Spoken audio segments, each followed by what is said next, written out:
website, lighthouselaw.club. That's lighthouselaw.club. And while you're at it, visit the Lighthouse Law Club YouTube channel. You might be in for a pleasant surprise.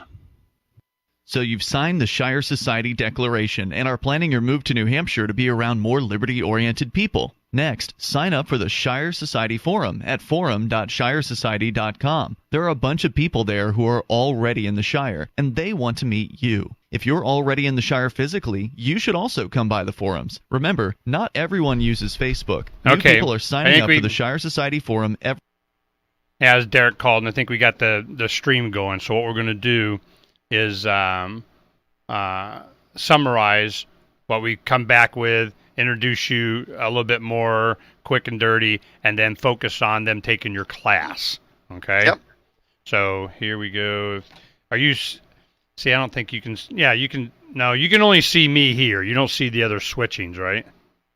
The other switchings, I'm not sure what you mean by that. When I go to another camera, you don't see the other camera. I just see you. Yeah.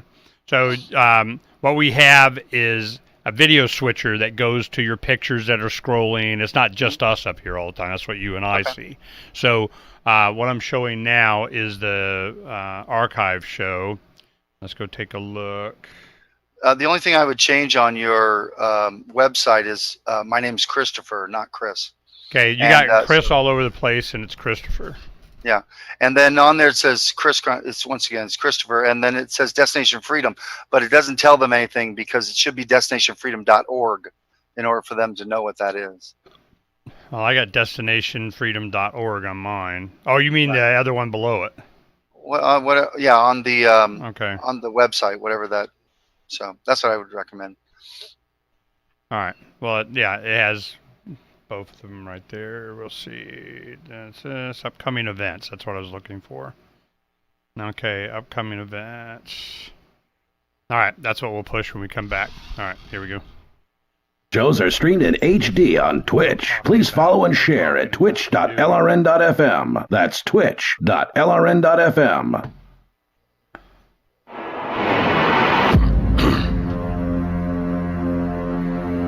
It's time for Declare Your Independence with Ernest Hancock.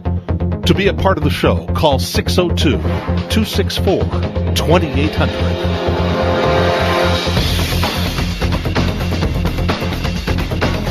All right, there we go. We're firing on all cylinders. Here we go. Now, all you guys just tuning in, we're talking to Christopher Gronsky, and it's a very interesting presentation that he gave at Fork Fest and Pork Fest, and it goes from my... He'll correct everything I just said because I'm wrong, but just chill for a second, and then, basically this is it. For you to get a U.S. passport... do anything, the government, I've been through this after, since like late 80s when I first started doing all this kind of stuff. What happened is I get UCC, Universal Commercial Code of always to be able to be in any kind of contract with the government. There has to be, as I understood it, there has to be a method by which I don't have to. I get to breathe in and out without permission of the Crown, right? Well, yeah, but you got to claim, rights, and you got to declare and claim and declare and claim, and make sure you read that paragraph of declare and claim. And it goes on, and they make it more complicated. And it used to say on my, I don't even know what it says now, but I have my old Social Security card, not to be used for identification purposes.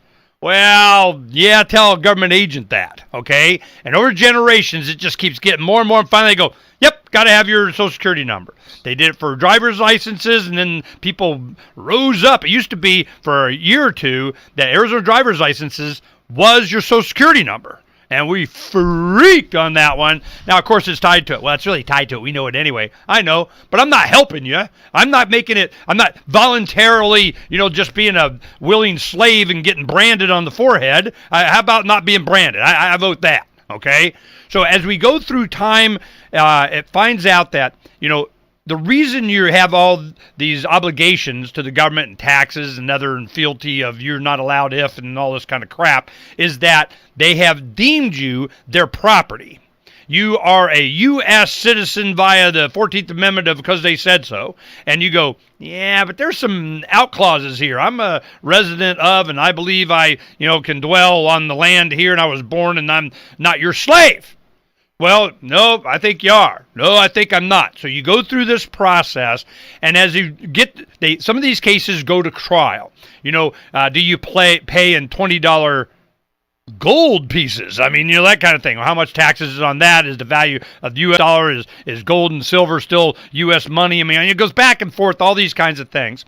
When you find a crack in it, you get up to them and they go, aha, but you did this, and you didn't do that right. And Christopher's going through, all right, well, let's take a look at all this stuff. Boom, boom, boom, and he goes a little bit further down the road, a little bit further down the road. And it's gotten to the point that people are being able to travel. If it pleases the crown, may I leave? You can get a passport without claiming to be a U.S. citizen. If you do that process, it's just another chink in the armor for these guys. If you do that process, you might put yourself in a position to where you're not under a lot of obligation to the federal government if you do it right. Well, Christopher has been doing this, and people in New Hampshire going to his classes have been able to extricate themselves from, some problems. So I'm going, okay, this is interesting, because a lot of people, certainly in the freedom community, certainly in New Hampshire and thereabouts, have been going, I want to go and travel. I wish to go to, wherever the heck I want out of your freaking jurisdiction. Can I get a passport to do that? Yeah, it looks like they've been able to do that. Now, the classes, it's coming up. It says, Live State Citizenship Class and Passport Workshop. Join Christopher in New Hampshire for a live state citizenship class July 27th, 2019, 9 to 5. So this is a 9 to 5. This is a day you got to sit down and get learnified. State class, check out the promo below. Yeah, we have the video up there, him talking about it. Live state citizenship class and passport workshop. It's hyperlink. You click that, go take care of business. Now, we have an online class on the 13th. The 27th is a live class actually in New Hampshire. I haven't done one of those for a couple years. So in New Hampshire, we actually, for those who live in New Hampshire, you can actually attend the live class, and then we'll follow up the next day with a passport workshop. The online class for people is on the 13th, and then we follow up with a workshop on the 16th, the following Tuesday. So there's actually 2 classes and 2 workshops. And we have that listed up there also, right below that. So if you go there, the online class. Now, to me, I've heard about this kind of stuff a lot. I mean, everybody's already, if you only knew and it's processed and you fill out the right paperwork. And I'm going, that sounds like more paperwork. I don't care, It isn't. But when you have in your hand, have people gone through your process and have in their little old hand and used and go passport that they have not, they've been acknowledged that they have not agreed to, got all their explanation of and the paperwork and letters from and everything. Hell no, I am not. When I go to trial, for whatever reason they say, and you're under our jurisdiction of, we got a nose ring in you and this yoke that we put on your back, and you go, no, you didn't, So in that process, do you have people that have passports going through your process? Yeah, in their situation, we would let the State Department know that the previous applications had errors on their applications, and then their new passport application is going to correct those previous errors. Well, these are two different things. One, they already had a federal passport, a U.S. passport, and getting one, others that have not had one already. Correct. How much correcting you got to do on those? Well, they're not correcting anything if they've never had a passport. Right. This would be the first time they have a DS-11, so that one would be correct. In the explanatory statement, we let the State Department know that we're aware that the DS-11 application is for federal citizens, and so therefore we're addressing things that are in that application that don't apply to the state citizen. And so we make those distinctions. We have that conversation. We're preparing always for a jury trial, so we make it very simple for people to understand. All right, I'm hip to that. And the government, they're just, bunch of bureaucrats just stamping. Give me my dunk, dunk, dunk, dunk, dunk, dunk. And they go, wait a minute. Well, they got all the, okay, boom. So different passport agencies around the country are different. They're not all the same. Detroit Passport Agency, those guys are tough and tyrants. Many times we'll have clients that will go to a different they'll travel to another part of the United States and do their passport in another location and will succeed when Detroit just bureaucrats it and holds it up and doesn't move it forward. So we've noticed different things on different passport agencies. Once you start doing the process, all communication comes out of Sterling, Virginia. And so so it's different around the country and around the world. So you're training with all of it. So you're training bureaucrats. Oh, listen, I have contacts with the State Department when we follow up with our FOIA requests. And so I have good telephone and email contacts with people at the State Department so that we can move things forward. Matter of fact, I've had people come to me that they've reached out to the State Department in their process, and the State Department has referred them to me to help them with their situation. So it's pretty amazing. We've had some great communication. How long have you been to the Browns? Was a while ago. 2004 was the Browns. Yeah. I did my passport years ago in 2001, right? January of 2001. So it's the thing about it is that only because I saw that the IRS used their passport application in court, that's our intention too, is that we would use the passport application in court, just like they only get to use it when it's to their advantage. When it's to your advantage, you're so freaking not allowed. Well, I hope that we don't, that's our experience, is that we're not there. That's my hope, is that we wouldn't be in those kind of situations. So, but in my class, I'm going to show people who has the tax liability. I'm going to show them that the federal 14th Amendment citizen is taxed and regulated around the world, and it's understandably how the Constitution would support that. A lot of times people are trying to make Article 1, Section 8, Clause 17, it is the Constitution, and they have exclusive legislative authority. So this is why people have a tough time trying to make the federal government uphold the Constitution in their jurisdictions, which the courts have already supported that they don't have to do that. Okay, he's gone far enough along that there are cases are coming. We're going to be able to find, or none cases. They go, damn it, they picked a lock. They're not allowed. We're going to find out. This is something we need to keep track of. He makes a very compelling case, and you're sitting there in front of him. Go to the class. We'll be right back. From the third letter of Captain Mark. The Crown's observation conditions us to be dishonest with ourselves.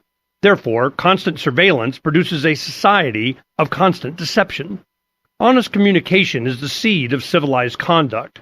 To deny us this seed is to deny us its fruits. But the Crown's primary objective is to stifle free thought itself, to make its subjects incapable of dissent.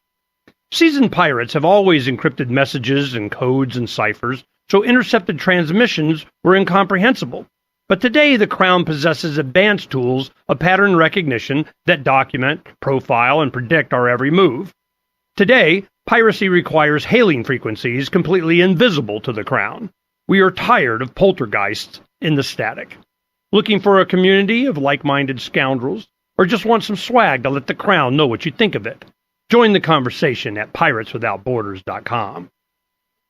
The new 4th edition of Healing Our World, The Compassion of Libertarianism, will take your understanding of liberty to a deeper level and has over 1,300 updated references, new cartoons, and a foreword by Dr. Ron Paul. With discounts for multiple book purchases, the 4th edition of Healing Our World is a great gift for the liberals, pragmatists. Okay, I'm just leaving the class information up on the screen so they can go to it. The last segment here. I'm wanting to. This is all for what purpose? This is important to you, of course, and a lot of people that. And a lot of times it comes down to taxes. It's just they just feel the yoke on their neck, and they're sick of supporting either practically or principally or whatever. They just feel like a slave, and they prefer not. How can I? Is there a form I fill out? Okay. Well, I've been doing this a long time. 30 years I've been, hearing about this. And doing radio for half of that. And I'm just, I go, it seems like more paperwork. And they'll get to it, and they go, you did your paperwork wrong. Oh, we're not allowed to file this paperwork. Or you go to different counties to file it than others because some they'll take it and some they won't. And it goes back and forth and back and forth. In your correspondence, you've got, you have to, okay, I did that. Well, you didn't do this right. Okay, I did it right. Well, you need to make sure I included that. And they go, damn it, man. They're advancing on the castle, or escaping the castle. So I'm I guess that you're preparing to go to court. When they do this, go, all right, we did all your stuff, especially if you got a jury. Then they go, we don't want a jury. Oh, how much time we got? Okay, this is a good thing. In Arizona, when this comes up, what they do is they say, it's complicated. Defense attorney goes, I think we're just going to let the judge do this. So we're going to waive our right to a jury trial because it's going to be emotional and this and that and whether he shaves or not and something. And we want to get technical. We're just going to leave it to the judge, and we're going to do the law here because we did the law. Well, then the judge goes here in Arizona. They go to the prosecutor. Goes, well, we got to see if the prosecutor wants to give up their right to a jury trial. Whoa, back the truck up. What? They got a right to a jury. Absolutely. Here in Arizona, they go, we think we want to have a jury on this one. Yeah, it is all technical, so we're just going to talk about, your ex-girlfriends or something. So we found that out. So sometimes the government, they want a jury trial. All these people, they're 14th Amendment citizens. They go, well, if I got to do it, he's got to do it. I'm going to let him off. That's kind of the mindset. So what you're doing is you're prepping so that the jury, we walk them through, look, you could do this too. All you got to do is say it's okay for me to do it, and I'll see you in my class tomorrow. So it's kind of that, mindset I'm interested in. Let's see how that goes. Channels at patreon.lrn.fm. That's patreon.lrn.fm.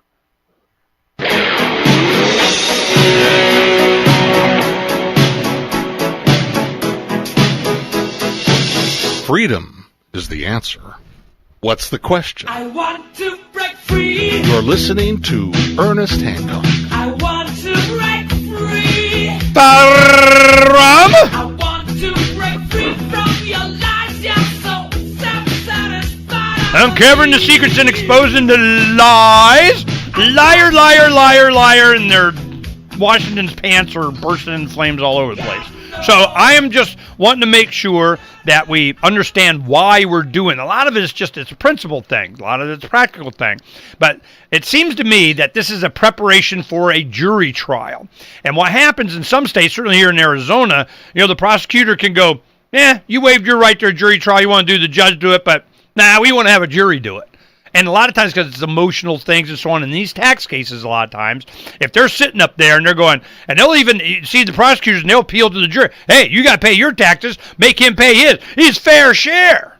And they're going, what the heck? Well, as you're prepping all this information, and you too, Mr. Juror, can fill out the right, proper, and kind of do it, and all you got to do is say, I did it. I did all the stuff. It says right here, I did it. Now you can do it too, and you can be free. And then, not guilty. You can have them or not. And I'm going, wow, that was interesting. We found that out. So your preparation is all enough to convince any and everybody, including a juror and a judge? Is that what you're building up to?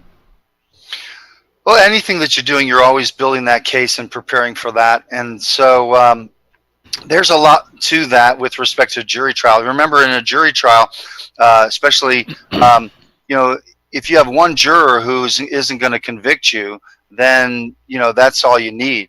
The thing is that the IRS says in their communication that this subject matter is frivolous, and that they usually will say courts have upheld and blah blah blah, all the stuff that's typically about the state citizen.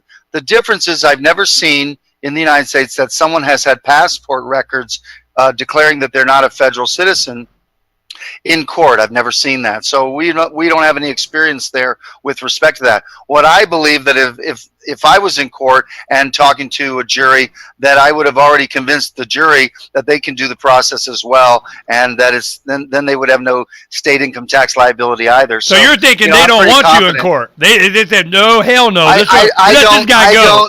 Ernie, I don't think anybody thinks, because I'm not a mind reader, so I don't do that they think stuff. I can just go with whatever I have written by the State Department or whatever. And so everybody that we help, we just have this correspondence. What happens is, for many people, sometimes it is communication with the IRS that they're after. But when you understand what the Constitution has empowered the federal government and what those limitations are, that the federal government has jurisdiction in their in DC and the territories, then you understand that the states aren't included in some of that.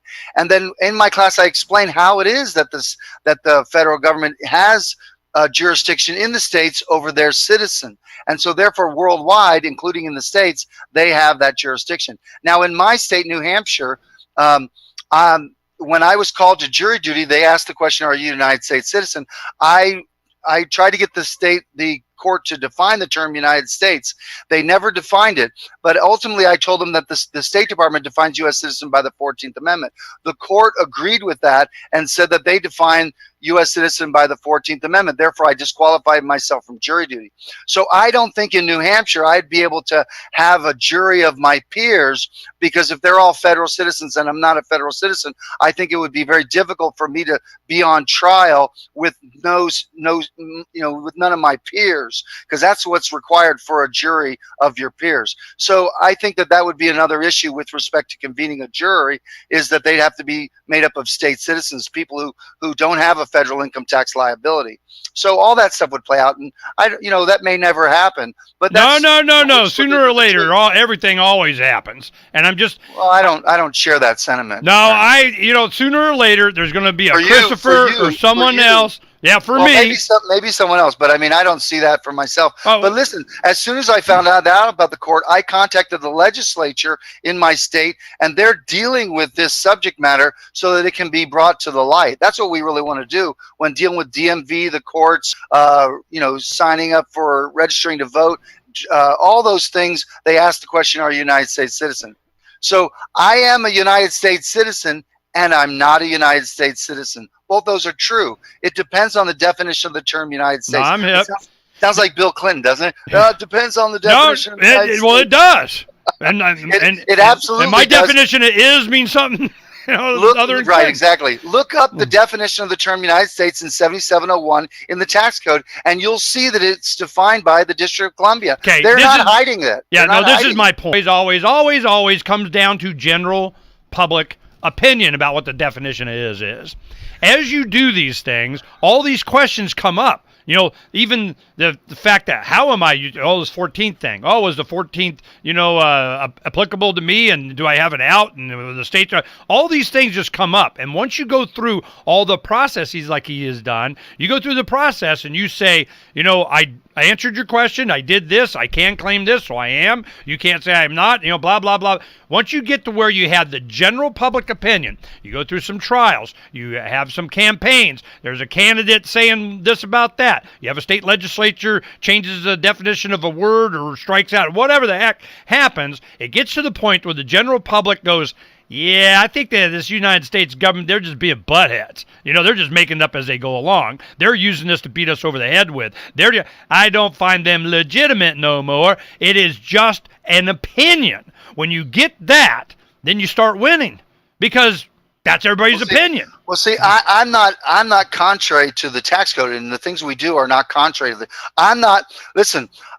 what I believe that all U.S. citizens, regardless of where they live, and resident aliens have a filing requirement. So I'm not against what the IRS is doing with those federal citizens. To the liberal professor of whatever the heck and your fair share, and you get out of America or jail free card, and you go, all you got to do is just sign this or take this tact or go ahead. Or how socialist are you? Come on.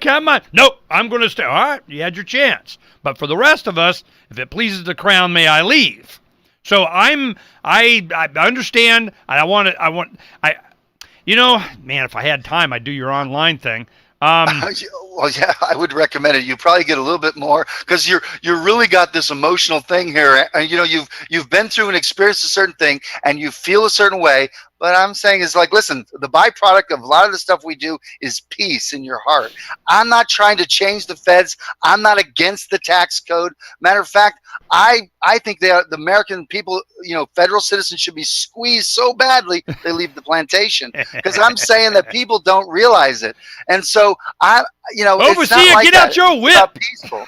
Yeah, I mean, it's like, well, listen, Frederick Douglass had the same conversations about people who were leaving the plantation. It was scary for people to be responsible for themselves. I have those same conversations with freedom-minded people that are like, they're like, I hate the feds, I do this, but I love the nipple of that Social Security, man. I can't live without it. That's where they're at. They're not grown up. Responsibility requires responsibility. So that's the key to freedom, is responsibility. So, I just want to help people grow up and not look to the federal government for their care. And that's all. The federal citizens have that obligation. They're taxed and regulated. They're a statutory citizen. And therefore, the Code of Federal Regulations is about them, wherever they are on the planet. And the states don't have those same obligations. So, Christopher Gronsky. It's live and online state citizenship classes. To what end? A lot of it, we're going to free New Hampshire. We're going to free state of. We're going to this. We're going to that. We're going to take down and challenge and eliminate. That's none of that. Christopher's just, hey, I just want to be free by my lonesome, all by myself, and you can do it too. And we figured out a process by which we might be able to do it. Let's do it. Okay. Let's go do it.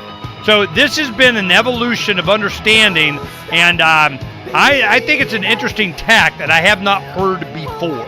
And the result is that you get a passport that, yes, you can leave without declaring yourself a 14th Amendment U.S. citizen of we rule you. The bottom line was that. Now what you do with that is going to be interesting, but I'm just going, the fact that you could do it and they figured out a way that people have done it, I'm going, all right, I am interested to see where this goes, because it brings up a whole bunch of law and interesting subjects you need to know. I've been told no in many There you go. Got it. All right. Well, let me know if you want to do a show on anything else. I'll be glad to make myself available for you. If you like. No, I want to follow this every stage. I'd love to have you on, as often as you got news and another level of whip ass. I just see, and I'm not getting the impression you're wanting to whip their ass or anything. It's just wanting none of that.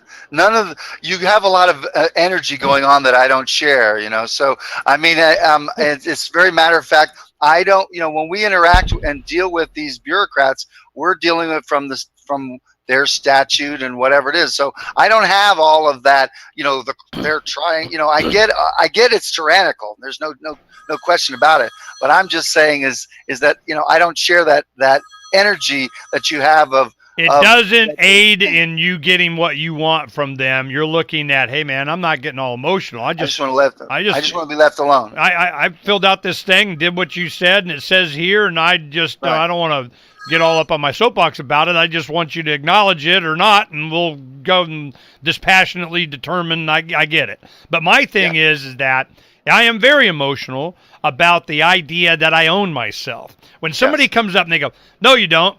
You're a citizen of a lot of times, imagine this. I'm on Air America Network. It was the most liberal of the liberals. And, Charles and I are like, Charles Goyette and I, we're like their token libertarians on the freaking whole nation.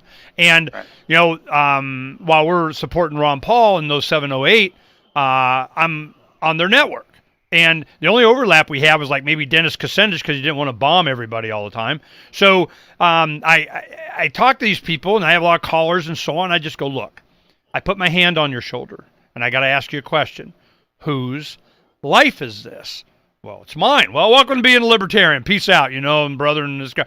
But, well, you gotta. Hey, man, any organization or group they want me to be part of, I just got 3 questions. What do I have to do?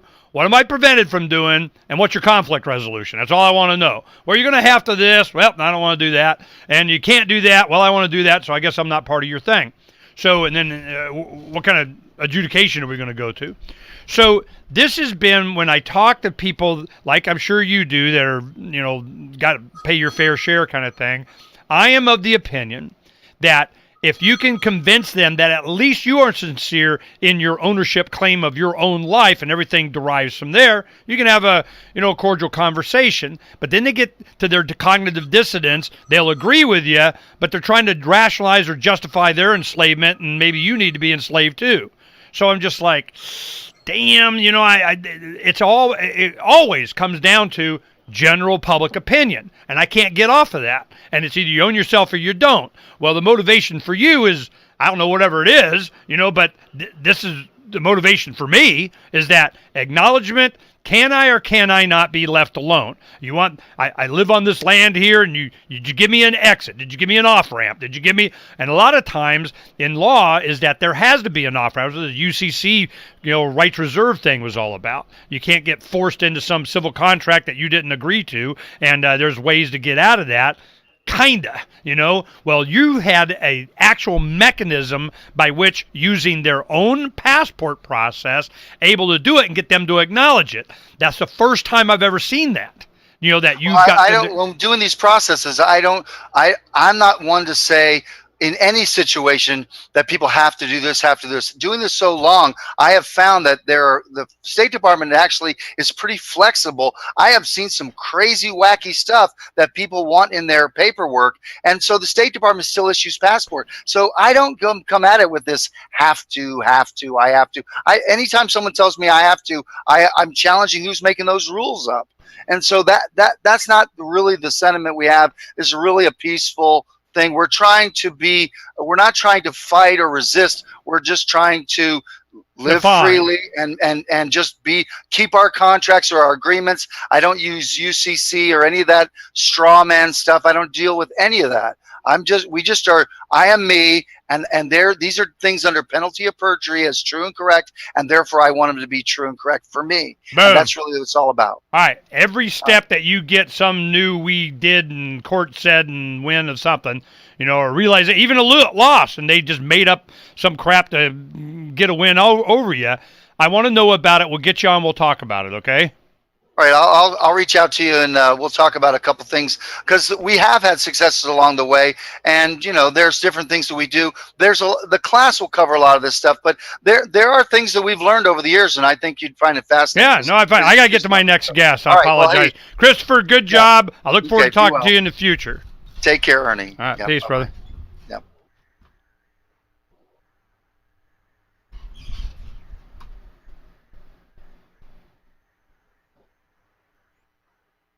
Hello? Hi. Jimmy? Hey. Yeah, no, we just finished it up with the previous. Let me, get the Tim, and we're good. All right. Let me start get set up for the next segment. Hold on a second. Okay, so we're not live on air right now. I was afraid that I was interrupting something.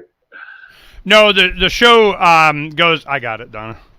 Then we have each 3 hours usually is a different guest. A lot of times we stop at 5750 at the top, and then we record the recording of the video of the show, and the audio is recorded even when we're not live. So I want you to know we're in the break, and everybody's like, oh, yeah, let me tell you about my secret password of whatever the hell. It's out there, okay? FYI. So there is no off time, really, okay? It's just not when it's not live on the radio network. But we have on, the video streaming on everything, and then we're there and say hello. All right, so this is what we're going to do. When I come back, and we're just finished with our last guest. When we come back, I'm going to come back and just give a quick bio on you and what you're doing and so on. Mm-hmm. And then I'm going to grill the snot out of you. What the hell, the future of, are you kidding me? I'm just, and I appreciate you coming on. I know Tone helped us with that. Tone's been a good friend for a long time, but he and I are not the same on this stuff. And hopefully he told you, I'm just. Yeah, he's let me know. And I think that's how we connected. I was like, yeah, bring it on, man. All right, let's do it. Let's do it. The conversation I want to have. Well, this is, to me, it's been, dang it, we got 45 seconds. But It's going to be interesting, okay? And I'm not going to be just a jerk and a butthead. I mean, Tone and I are good friends, and it's all good fun. But it's a serious stuff, and you can answer some of the questions. We'll get into it, and you can beat me up. And here we go. All right, here we go. Do you want to be put in the silence trunk again? You don't like the silence trunk, do you? Okay. I'm Spider-Man! I'm Spider-Man! Spencer, sit down right now. Sit down, you little face, or I will break the rest of your toys on purpose. Do you understand me? This is the Onion News Network. And now, live from the studios of Freedom's Phoenix, Ernest Hancock. Believers shed our fear of it. I stand here without fear because I remember that I am here not because of the path that lies before me, but because of the path that lies behind me. I remember that for 100 years we have fought these machines. And after a century of war, I remember that which matters most. We are still here! Today, let us make them remember. We are not afraid!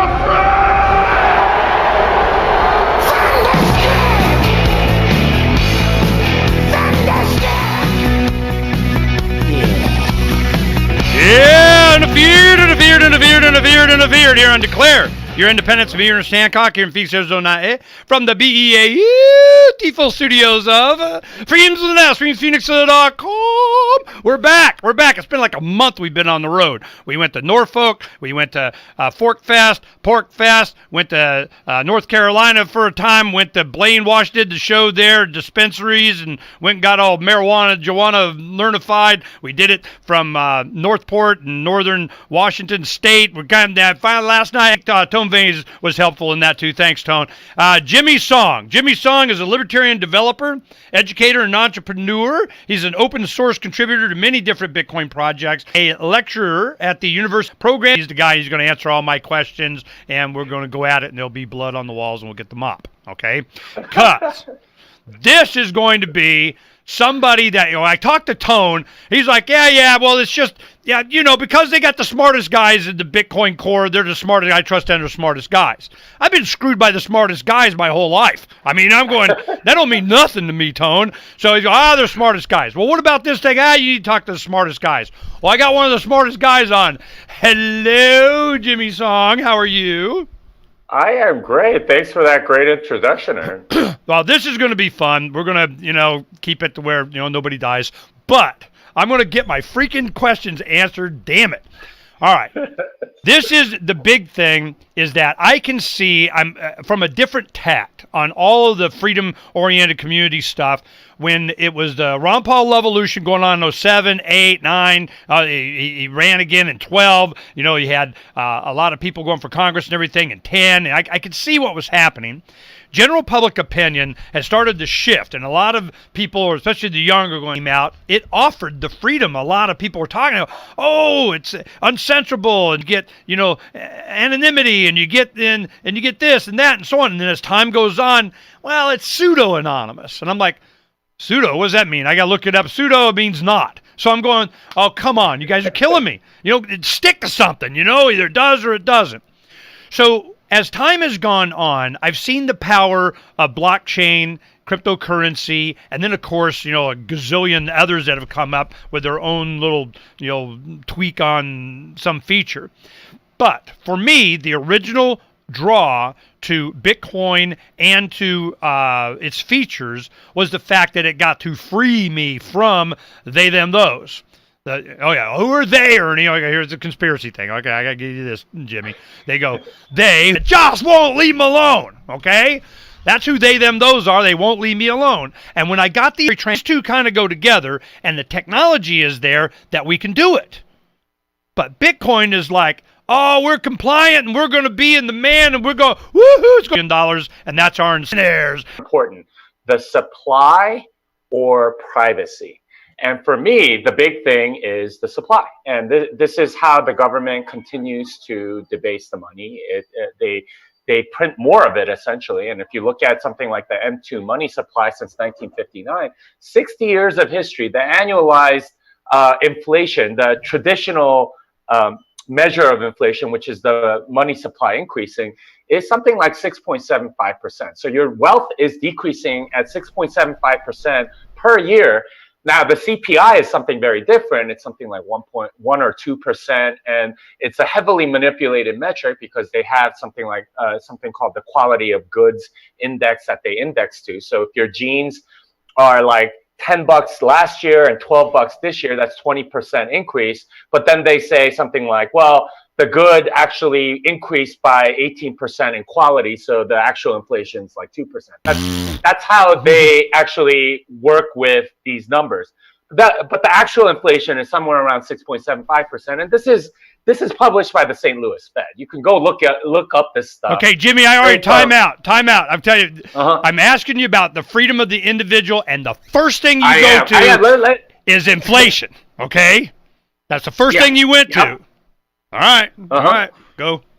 Right. Well, so what I'm saying is, by keeping your money in dollars, you are debasing. The government has the ability to debase your dollars every day, and we're actually one of the better countries around the world in that regard. I mean, other countries, it's more like 8, 9, 10, 11, 12%. For somewhere like Zimbabwe, it's like millions of percent annualized. That's the main. I mean, and that's another way in which like a lot of marijuana dispensaries in Colorado and stuff, they can't open bank accounts and stuff like that. But that's the main thing is that freedom, and that actions with privacy. Now, in your freaking opinion, oh my God, this is all right. I got Maduro in Venezuela going to the bank saying you have to use my crypto, you have to do this, we have to be able to track. I'm going to have GoldmanSachs.GovCoin going to say, oh, and it used to be Bitcoin, and we're going to say you have to use this, but we're not going to be able to inflate it, but we're going to see where everything is. See, you get to use your own subjective reasoning of what you think is important. Well, I mean, you can't, as long as it's centrally controlled, you can't make that claim. We're not going to inflate it. And this is the thing, right? Like you can't inflate gold because you have to dig it up out of the ground, or you have to mine it off an asteroid or whatever. And in that sense, it is very decentralized. You don't need permission to go and dig for gold, but it just costs a lot of money to do so. And in the same way, Bitcoin has that same thing in proof. And that's it. Hey man, I got 23 S9s and 22 L3s or whatever the heck they are out there, just a chunk of while. We're going to talk about Jimmy Song is the guy to do it to. What is the importance of crypto? Is it just inflation? From the fifth letter of Captain Mark. First contact with intelligent machines may threaten our existence. People fear algorithmic overlords. But if machines develop the will to dominate, it's a flaw inherited from the crown. Encoding restrictions on an emerging superintelligence will fail, because it will be stronger than any chains we shackle it with.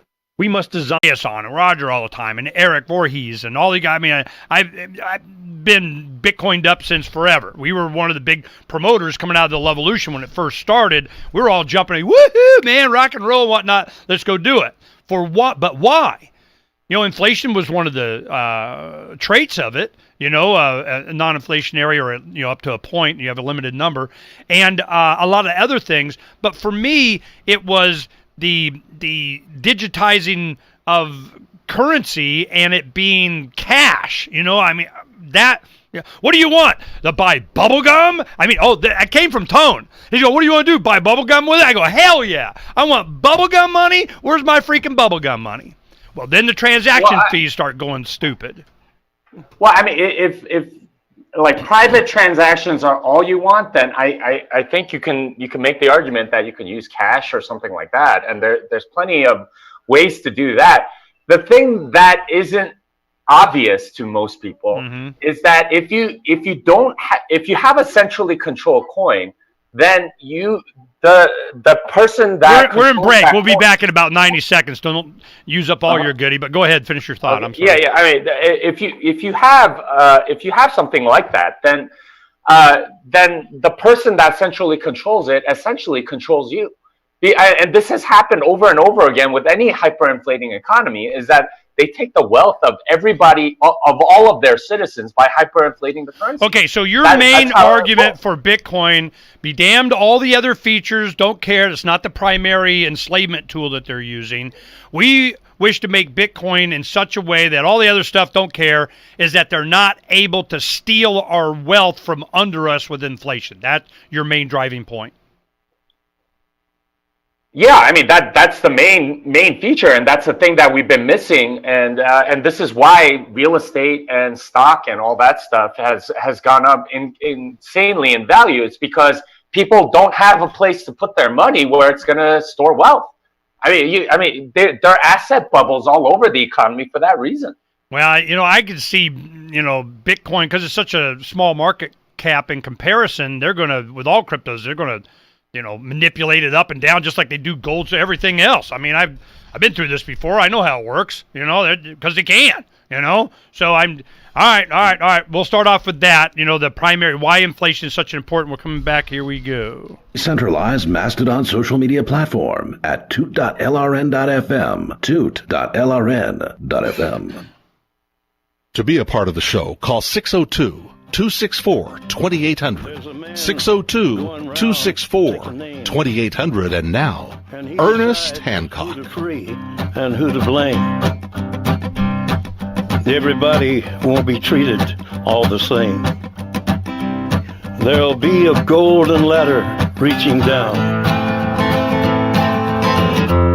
when the man comes around. Yeah, there's the man comes around. Reaching down, going, the man, long-armed law, he's going to, and Bitcoin wants to be, hey, we're compliant. That's one thing I got a lot. There was a common phrase, we need wide adoption. I go, give me a freaking decent wallet, and I'll show you wide adoption. Give me a Grandma Just button, and I'll show you wide adoption. Nah, what we're talking about is Uncle Sam says, and the money I made from Bitcoin, profits and losses go on this line here in its actual form, and they acknowledge and wide adoption of the man, which I don't freaking care. But this is Jimmy's making the argument. Now, correct me if I'm wrong. I'll do the 10-second argument here. Is that the theft of our wealth has been in so much due to inflation of our monetary supply to where they can't, they just don't go up and just take it. They just take the value of it. And while it's sitting there in your bank, it's just draining away because of inflation. And Bitcoin's going to cure that and screw them. And that is the primary focus of Jimmy? Is that your primary focus? Is you think we're going to be saved by them not being able to take away the value of our money? Well, that's the main thing. But I mean, you sort of characterized it as being compliant or something. I don't think that's the case at all. I mean, the fact that it's decentralized, that no one has the ability to inflate it, is the big feature. And the fact that it's digital, it's unlike gold, where everybody has their gold in some central repository or something, and they can print fake gold as a result by fractionally reserved lending and so on. With Bitcoin, you know exactly what the supply is, and you can possess your own Bitcoins and not have somebody inflate it through weird means like keeping it in a central vault and lending out gold that doesn't exist. Yeah. So what is the second feature of Bitcoin? Now we're talking about Bitcoin Core, Bitcoin Original, Bitcoin Classic, Bitcoin whatever the heck. We'll deal with the others maybe later if we even talk about it. But Bitcoin itself, what are some of the other features that you find important in like order? I mean, like anonymity we'll get to. That's certainly not top of your list. But I'm going uncensorability. I would imagine they can't block it or stop it. That'd be an important one, right? Well, I mean, I think they're all sort of summed up in the one word: decentralized, right? Like you are either self-sovereign over your own money or you are not. And if you have any sort of choke point and centralized point of failure, then you are not self-sovereign over your own money, because then the government can take it or regulate it or do something to it. And this is the big difference between Bitcoin and every other coin. Every other coin has a centralized point of failure. You go to something like Bitcoin Cash, Amory Sachet, if you can go and arrest him, you can or like compromise them in some way, you can do whatever you want to Bitcoin Cash. If you want to change Ethereum, you go and do the same thing with Vitalik Buterin. There are tons of centralized choke points or points of failure in every other altcoin. And, obviously... Well, then we got to go down the Blockstream road. And DeCastries being, the money behind Blockstream to pay developers, that he's chairman of Bilderberger. I mean, how centralized do you want to go? What do you know about Blockstream, and what's your argument against Blockstream? What do they do that you think this is I'll tell you my perception, and you be the guy to say I'm full of crap, okay? Mm-hmm. This is my perception. As I'm doing this, I remember when Bitcoin Core, they tried to fund it. How are we going to pay these developers? There's a lot of work that goes into this, and we need some help, and we need somebody to get paid, and not just in, that they incentive because they got a bunch of Bitcoin. I would think would have been enough, but I mean, we need get some new guys in. So then it went from, we had the Bitcoin Foundation. They wanted to have kind of a industry funded thing, and then they got an industry lobbyist thing, and we start seeing all these kind of collective interest coming in. Then it went to MIT to try and have some stability in it, and then we're going to privately fund, and then here comes some guys say, oh, we're going to do this company and we're going to fund it, and the investment comes from venture capitalists linked to whatever, and it doesn't matter. But my point is the fact that you had somebody writing the checks, they're going to want what they want because they're writing the freaking checks. So I'm going, okay, who are these guys? Bilderberg, okay, we're done. I don't need to look any further. I get it. Of course they're going to want to have some influence on the development of this innovation. So I'm going, okay, well, can I go to somewhere not that? All right. Well, then it starts going, no, they're all bad, need to be banned and not compliant enough, and come over here. So that was my initial, I'm going, and when I'd have Andreas Antonopoulos on or any of these other guys, and they were trying to tell me how decentralized everything was, like you're doing, and I'm going, okay, is the development decentralized? Is there human beings involved? How do you do this forking or changing or updating? Somebody's doing it. Who's doing it? Why are they doing it? How are they doing it? Then you get into, well, it's got to be a 51% of the, I go, well, you're just mapping out how they're going to do it. I go, what, they don't have enough NSA money to do this? So from my perspective, I could see from the beginning the eking in of centralization of control of it. So I liked having forks. I liked having alternatives. That's what keeps everybody honest. So I'm going, all right, we got choices. So the choices, I don't have a problem if Bitcoin wants to go down this road. My problem is when they're yelling at everybody else as if the existence of these other cryptocurrencies damage Bitcoin in some way. I go, how? Why? You're doing what you want to do, and people that want to do that, do it. Who cares? So this animosity between the different currencies, that was my concern. Not what you guys did, is that you didn't want anybody else to do something else. And I'm going, why? Well, no. So first of all, I think having competition and having all of these other coins try something, that's fine. I mean, that people are self-sovereign and they can do whatever they want. And it's just that every single time they give up decentralization for some other feature that's not worthwhile, and they create more single points of failure and then less. Okay, now what's not worthwhile? What's worthwhile to you? What's the important feature? Well, let me go back to the Blockstream thing, because this is FUD that I've had to fight over and over again. First of all, they fund Peter Woolley and maybe half of like Christian Decker for Lightning and something like that. They really don't fund that many. There's a lot of other companies that are doing funding a lot more developers, like Chaincode Labs or MST DCI. I mean, like blockchain.info for who's like funded by Roger Ver and a bunch of other Bitcoin Cash people. I mean, they're funding Bitcoin Core developer. There's DG Labs in Japan that funds a couple of people.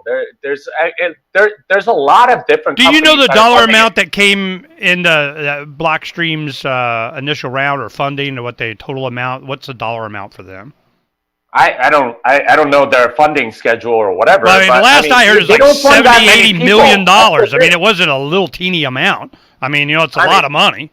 Yeah, but I mean, blockchain.info had a much larger valuation when they got funded, and they support a couple of developers. So I mean, I don't understand this like conspiracy theory that blockchain controls everything. That wasn't even my point. If you look at the actual numbers, it's not the case. All right. So we'll put that to bed, and we both got to say what we wanted to say, and we'll get into some of the other development. But all you guys on the live stream, we're having fun. This we're is going to continue. from the Freedom Fiends. I've run websites since 1996 and have used over a dozen web hosts in that time. AgristHosting.com is the only one that hasn't broken my heart.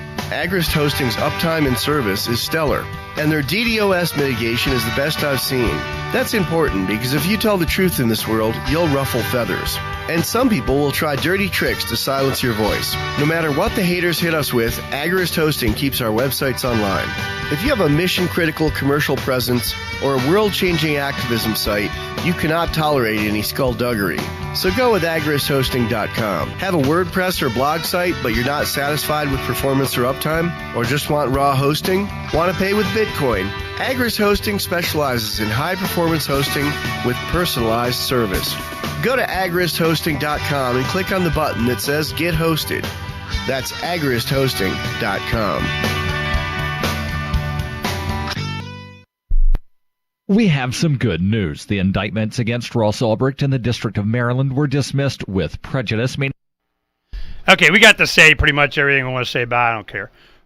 The future, I want to talk about. And when we were at Pork Fest, they had all the boys up there, and they were talking about Bitcoin or cryptocurrencies in 10 years. And they never really got to that, And the thing that I was concerned about is privacy. I'm like, what the heck? It's not even an issue. This is not even, nope. It's like you're saying, you answer with, inflationary reasonings and so on. And all this, I'm going, wow. So one of the big draws in the beginning was privacy. And all of a sudden that just went away. And I'm going, why? That's because it's down. Blockchain has because it's there forever and always. It maps out everything, and they push the button and you're off, or you're not allowed, or you're tracked, or something. And I'm going, this privacy thing is a big deal to me. And I'm going, all right, well, if that's not Bitcoin, that doesn't mean I don't, I wouldn't use Bitcoin, or if it's, goldmansucks.gov coin, I always have some, like the petrodollar. You need to have some petrodollars because everything's petrodollars. But I would much rather prefer something else that meets more of my pirate money as we defined in the second letter of Captain Mark. Because I kept, you go, which one do you endorse? None of them. None of them do exactly what I want. Well, some of them probably more than others and whatever, but none of them. I vote this criteria. If I got to vote, you put a gun to my head, I advocate for this. When somebody does that, let me know and we'll get all over it. Until then, don't care. This is my standard. So when you're talking about Bitcoin and its features that are important to you, that doesn't necessarily mean that that's important to me. If I had a universal basic income in crypto and it freaking doesn't have, they just inflated all the hell, but using it as totally private, I'm going, okay, I might use some of that and not use it as a store of value. I'll just, be out doing it. You see what I mean? There's all these... Yeah, and that's perfectly fine. And this is where the market kind of will dictate where it's going to go. You can, if you desire privacy and you're willing to give up decentralization to do it, be my guest. You can do whatever you want. I'm a libertarian. I don't want to tell you what to do. If that's how you want to deal with money, then that's great. But what I'm going to tell you is that traditionally that hasn't been a great way to keep your money. If you keep your money in something that's centrally controlled, but has some privacy features, or so you're led to believe, then like at some all right, here we're coming back. Let's talk about it. Here we go. Audio content 24 hours a day. Hold on, we're coming back. LRN.FM. Freedom's the answer. What's the question? You're listening to Ernest Hancock.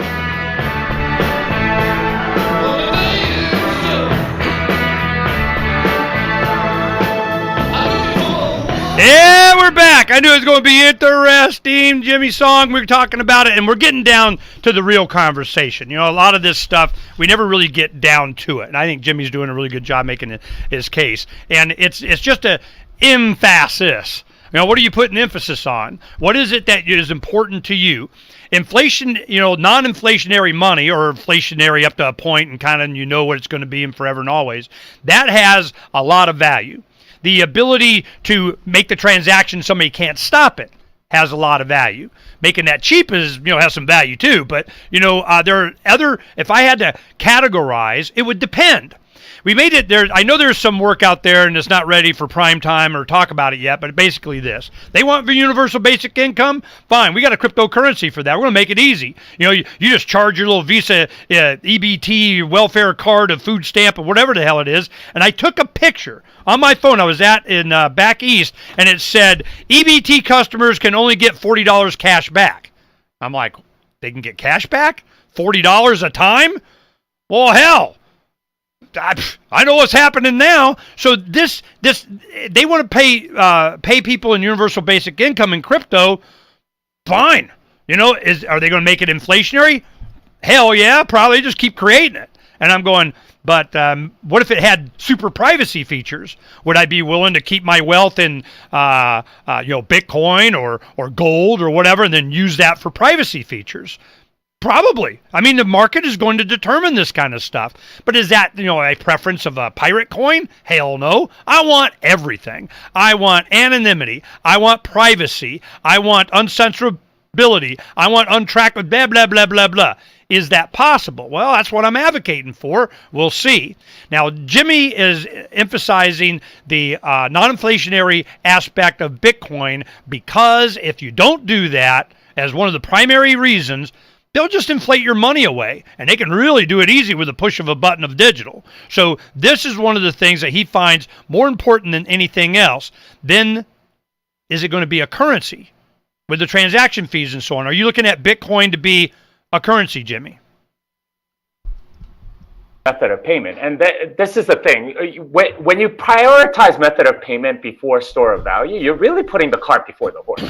Because right now, a lot of people, other than maybe on the darknet, maybe for international remittances, not many people are demanding to use Bitcoin for that particular use case. When you have a store anonymity? Anonymity that you're talking about? Bitcoin.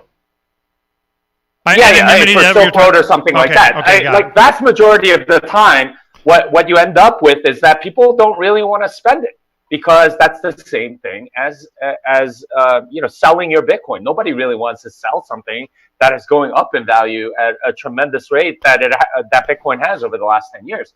So what ends up happening is that a lot of people prioritize store of value and not method of payment. Method of payment, it is nice if you can get something absolutely private and so on, which you can if you use Bitcoin a certain way. And I dispute this notion that you have to trade off or whatever. I think Bitcoin definitely is exactly what you're saying. It has all of the privacy features that you want, as long as you're willing to go to a sidechain and do things via Lightning or something like that. But the big feature, the thing that you need to have first, is store of value. Otherwise, no one's going to want it. And until somebody wants it, it's not really that useful as a method of payment. Okay, store of value. Define that. Store of value. Its store of value over other cryptos is superior because of what? Because it's actually decentralized. Everything else is not. I mean, when you have somebody like Vitalik saying, okay, we're going to hard fork and bail out all the bad decisions from people that did the DAO. Oh, yeah, no. I wasn't a fan of that one. Yeah, no, that was a bad idea. That's desperately centralized. And, Litecoin has Charlie Lee, and Bitcoin Cash has Amory Sachet, and Monero, even Monero has Ricardo Spagni. But whoever has control, they make the rules. And whenever they're doing quote unquote a hard fork, they're basically saying, well, I'm going to make new rules that fit my agenda, and there's nothing you can do about it. With Bitcoin, it's actually decentralized, so there isn't anything like that. This is a really good point that you bring up. I want to make this point. You have even an individual or a group of individuals or something, and it's, Fred's Coin Nike Swish or whatever the heck brand it is. And our goal is this. It is, these features of whatever. People like that. They want some Steve Jobs and they get Apple stock. They love Elon Musk and Tesla and Spade and whatever, no matter what they do funky in the stock market or how much subsidy, they don't care. They're in for the cause, and we're, brother and fellow traveler of doing whatever the hell it is, centralized or not, what they want to do. If they're offering, and I'm in the club and I go, this is the direction I want to go. And I'm glad you got it branded. I'm glad somebody's, going forth with this, but it's centralized, and the second that they go off what I want, and next. Now, Bitcoin is different in fact that it has a, I don't know how much different it is. I mean, there's a wider base of people that have interest in using it and doing what they want, but it's only going to get supported by the free market of what they, people want what they want or whatever it's going to be. And I'm going, fine, I got more choices. I don't have a problem with that. But there's so much animosity with the Bitcoin maximalists that go on everybody else as if they could be or are a threat to Bitcoin. And that is what I don't understand. Why is that such an enormous... That's not the case. Okay, so why is there so much time spent on the alts? Yeah. So basically, what the alts are saying are we're Bitcoin plus something else. We have this feature or that feature or whatever. They are giving up centralization or decentralization in order to do it. Oh gosh, am I? I can hear you. This Wi-Fi really sucks. Yeah, chopped up a little bit, but you're okay. You're okay. Go ahead. All right. So every single time they give up decentralization in order to add a particular feature or whatever, it generally ends up being something like, we'll add privacy, but we'll give up decentralization. We'll put up a benevolent dictator for life that figures out what to do with it, just like Ethereum did. We'll make Turing-complete smart contracts, and we'll allow like token launches to be really, really easy on our platform in order to. But you'll have to give up decentralization to do it. That's the big thing, is that every single one claims decentralization, but they definitely are not. And that's what we almost always fight about, is that, we're decentralized. No, you're not. And then they go, well, you're not decentralized either. That's usually the argument that they give. This is a good thing for me. Like what you say about. No, this is a good thing for me, Jimmy, is that the fight is over how decentralized they are. I love that discussion. We ain't never had that discussion over the decades that I've been doing this, and that's the whole point behind Pirates Without Borders. It's the promotion of decentralization of everything. We have categories, communication, energy, health, food and water, transportation, education, automation, on and on and on and on. And I'm going, okay, that this is the discussion. I'm like, woohoo, I win. Okay. But in communication, what communicates prices? Well, prices, money, the value of. So that's why cryptocurrency goes into that category. So I'm going, all right, the competition between them, the decentralization of choices, not to require that everything, be decentralized to the individual. The individual is decentralized. Let them choose whatever the hell they want. So making that argument, no, you're not. Yeah, we are. No, you're not. Boom, we're done. But then we have, a Craig Wright and does Satoshi Vision, and he's out there. We're the most compliant. All regulated countries and everything should pick us, and everybody else should be made illegal because we're whatever. And I'm going, it was predictable to see that was going to happen. Somebody was going to claim that they were going to be the most compliant, pick us. And you're saying Bitcoin is not that? No, it's definitely not that. In fact, every other coin is trying to be that because they're trying to find a niche. And they don't have a market use case. So that's the direction that they go in that. All right, that's one thing. That's a good thing we can talk about in the last segment when we come back here is that, Bitcoin is going to be, is it going to be compliant? Are they worried about compliance? Is the world going to comply to Bitcoin? Maybe. We'll be right back. From the fourth letter of Captain Mark. Landlubbers are conditioned to believe that the originators of an idea deserve exclusive rights to it, but these innovators are nothing but privateers, granted a monopoly by the Crown. Potential inventors are restricted from using their own property and forced to navigate a wilderness of prohibited ideas. These pattern monopolies are intellectual colonization. This alliance of means between the Crown and the privateers is not an alignment of ends. Both collude to establish a permission culture, in which everyone second-guesses their own thoughts, never sure which ideas are permissible to develop. But their objectives are different. The Crown aims to cripple dissenting opinion, while privateers will only be satiated when all new ideas already fall under their monopoly. This scheme does not protect our information, but seizes it and denies us access. The future belongs to individuals who think, speak, and act freely to create and share without reservation. Join the conversation at pirateswithoutborders.com. Sources are... I'm sorry, Jimmy, what were you trying to say? Just that sorry about my internet. I'm at a hotel and it's kind of crappy. Yeah, it's fine. It's all part of the show, man. We're from all over the world.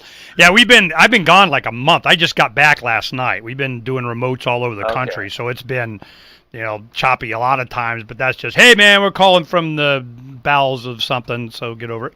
The no, I'm enjoying this conversation. We're getting down to it. I tell you, the epiphany that I've gotten from just this half hour with you, has been more than I've gotten from a whole bunch of Bitcoin guys, and that certainly your advocacy is the maintaining the value of my money I have in possession by them not inflating it away is like a big giant change the planet thing, and that's a lot of focus for you.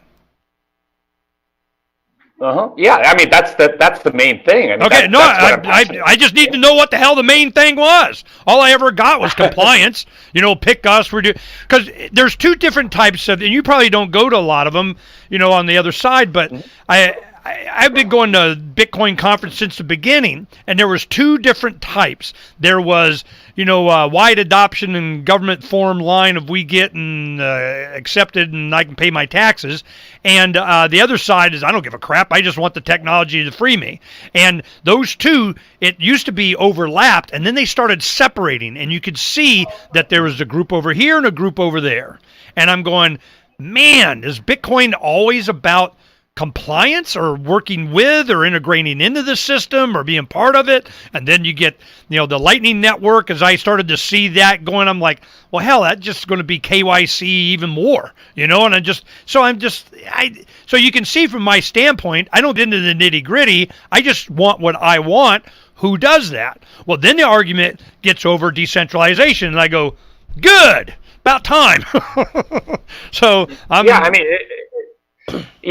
think I think the way you characterized it is a little bit off in the sense that you do have the privacy advocates, but the other side is it's all about having control over your own money, having real self-sovereignty over your money, and that's the real difference between the two. You can get privacy, but you might have to give up some of your control. And that's never a trade-off that I'm willing to make. I'd rather have control of my money, even if people are able to see it. Well, see, that's what makes combined use of several currencies, oftentimes the answer. If they go universal basic communist currency of whatever the hell that has no inflationary controls and I can be private with it, fine, I don't care. I'll go in and out of whatever the exchange is. All right, here we go. Well, yeah, and if you want to do that, hold on, we're coming back. Updates.lrn.fm. That's updates.lrn.fm. There are those that just want to be left alone, and those that just won't leave them alone. Which one are you? The Ernest Hancock Show.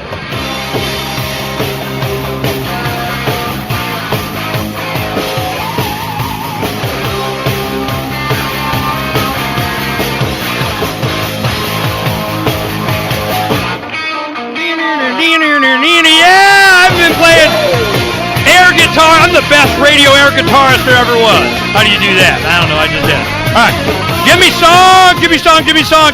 I guess we can categorize him as a Bitcoin maximalist. Would you that's one other thing that I saw, Jimmy, is that anybody that, cracks, well, maybe if you boom, they're done. They're not maximalists anymore.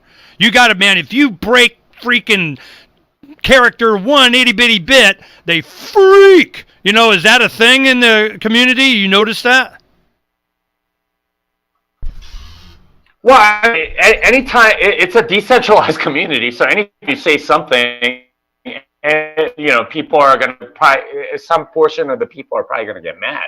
So, I mean, like, that's kind of normal in any place. The only place where you're going to get everybody that's going to hug you and it's all rainbows and unicorns is a centralized community where, there's like everyone has to be civil to each other, that sort of thing. That's definitely not what Bitcoin is. And I'm sure you're familiar with this. And in the libertarian circles, anytime you say anything, there are people that are going to argue against you. I'm a little bit different situation to where I'm not on all the forums and dealing with this constant. I mean, we have on Freedom's Phoenix, we have thousands of articles on it. We have categories for it. We have a lot of people on. I've talked to all the main guys, and now you. So I win. But the main thing is that the argument has been in the past included things like decentralization, anonymity, low transaction fees, and availability, and all these things, and then they just start as if they were all equal. If it doesn't do all of this, then it's not. Why are we pursuing it? But now it's starting to get store value. I mean, here's some tone all the time: store value, store value, store value, which is the inflationary aspect of this. If there was another one that did it too and better, then what? I mean, is it Bitcoin because... Well, here's the thing. We haven't found anything that's better. If you don't have decentralization, it's not really a good store of value. And that's one thing that... Every other coin is centralized.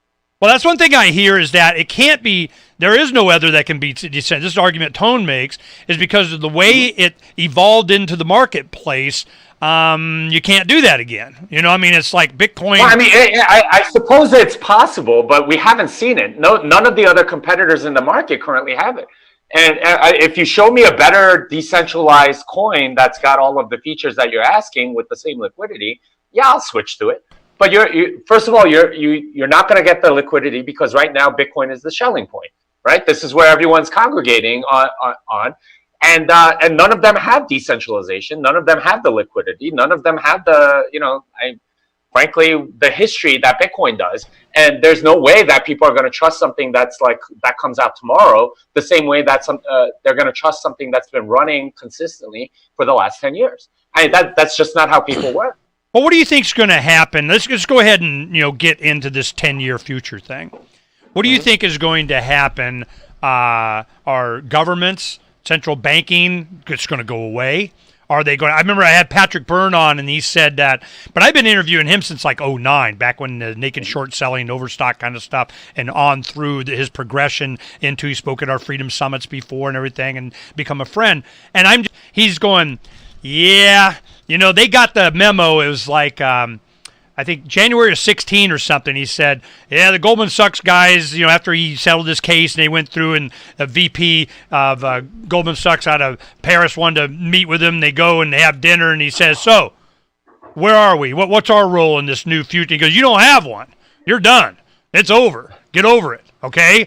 And now all of a sudden now everybody wants to be his buddy. Well, do they really? And I'm wondering what currency they are going to pick any of these, or they're just going to take code and make their own cryptocurrency for like the petro in Venezuela.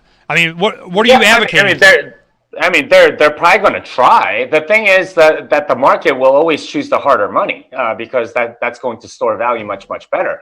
Like the more difficult it is to produce that money, the more value people will put into it. This is the whole idea behind proof of work. Whenever you see an ounce of gold, you know that somebody at some point in time expended a lot of energy and time and resources into procuring that gold. Well, off the ground, mostly digging it up. Right now, if you want to get 1 ounce of gold, you need to dig up something like 42 tons of dirt and rock and process it all with all sorts of chemicals and things like that to go and get that. That's a lot of time value and money value effort that went into that 1 ounce of gold. And you can be exactly assured of the same thing for Bitcoin. With everything else, anything else that is centralized, like the dollars that our government prints and the euro that the European Central Bank produces, the yen that the Japanese Central Bank produces, and the yuan and whatever, they're a push of a button. They have no effort behind them. And this is the big thing. The harder money, this is Gresham's law, harder money gets kept, the worse money, the easier money gets spent. And this is very obvious in places like Venezuela, where if you have bolivars and dollars, you're going to spend the bolivars first every single time. Yeah. And that's just the reality and the rational thing to do when your government is basically making your currency worthless. So Bitcoin, you're not looking that they're ever going to be able to compete or even want to compete as a day-to-day bubblegum money transaction. I mean, you can at a second layer, and I'm sure it'll be used that way. But again, it doesn't happen until enough people are demanding it as the sole point of a method of payment. In Venezuela right now, if you go to the black market and you try to pay in bolivars, they're going to say, well, you're going to have to give me like 50% more, 70% more, because it's like the currency risk is just too much. But I'm not seeing the benefit of the argument. The free market's going to determine, and I'm just like, it seems like Bitcoin has a self-esteem problem or something. I'm going, if you're good at store of money, if you're going down this road of no inflation, if well, fine, stick to your guns, and that's it, and that's what we do, and we'll be the gold, and everybody else wants to play silver, peace out, go do it.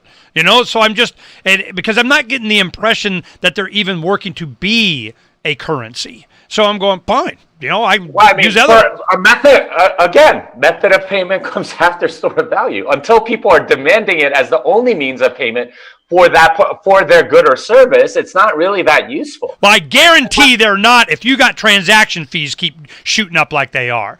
I told Tone this. I said, this happens again. What happened, a couple of years ago? I go, this happens again, you're done as a currency. So you can just forget that. No. I mean, people might not use it as a method of payment for coffee, but for large transactions where you want to keep define large. That's what I don't know. Maybe over like $1,000, something like that. I don't know. So I'm buying cars and stuff with it. Right now, if you're doing a real estate transaction, can you use your credit card? Probably not, because it's more convenient to use a credit card, but they make you do a bank check because the fees are too much.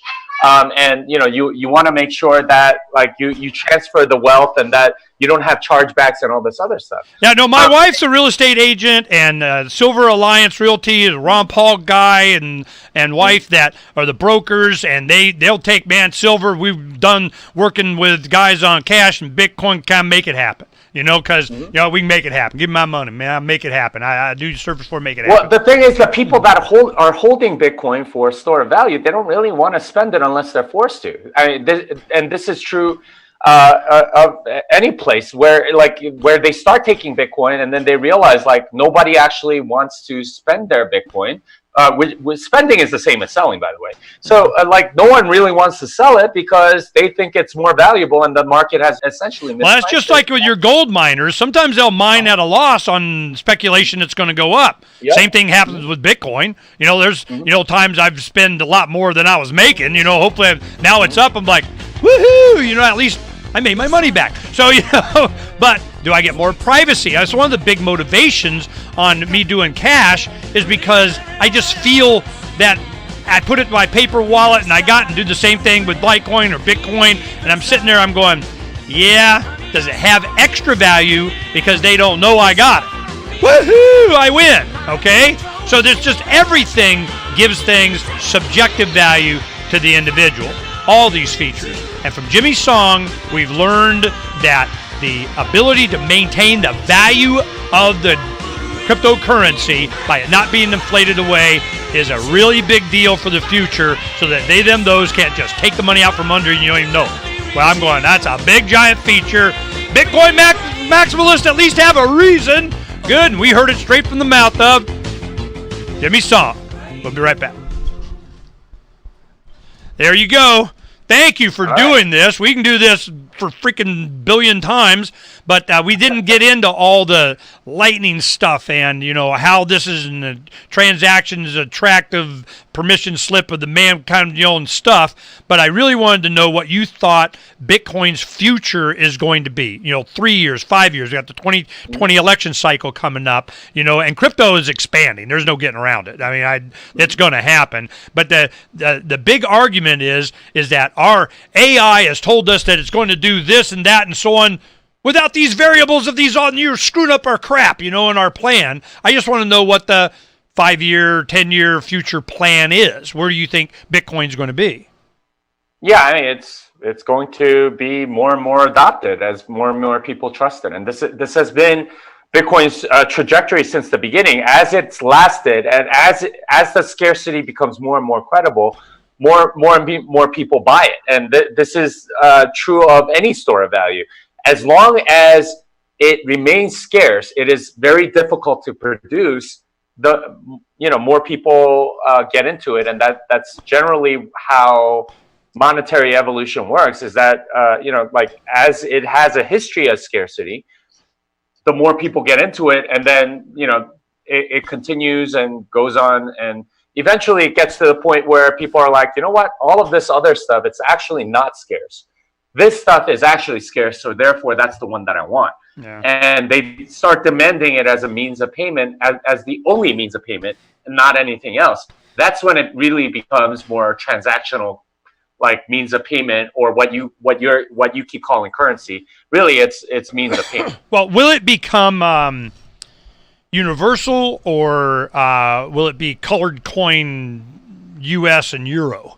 I mean, I can see the attempt to do that, because those don't like universal, because here comes the crypto. Oh, yeah, we didn't even talk about crypto Facebook crap. Right before I went on vacation while I was in Portland, this had just happened, and I'm going, yeah, they're basket. I can see what's coming. This is going to be a special drawing rights thing. They're going to do a basket of whatever the hell they're going to do, and if we take a whole bunch of fiats, well, then it kind of won't be a fiat anymore, and we'll call it digital. I'm like, who are you guys BSing? Well, then, of course, you got other jurisdictions like Russia or China or something will say, no, hell no, you ain't spending your, funny digital Facebook money in our country, blah, blah, blah, blah, blah.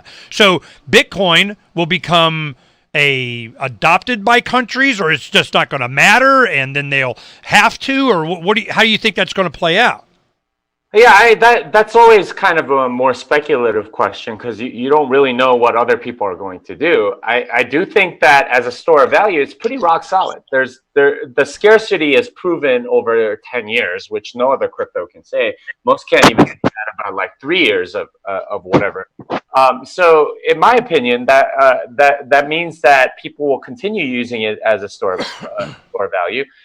At some point, some government's going to regulate it. I actually think that's good for Bitcoin to sort of test its store of value functionality and to put it through the refining fire, so to speak.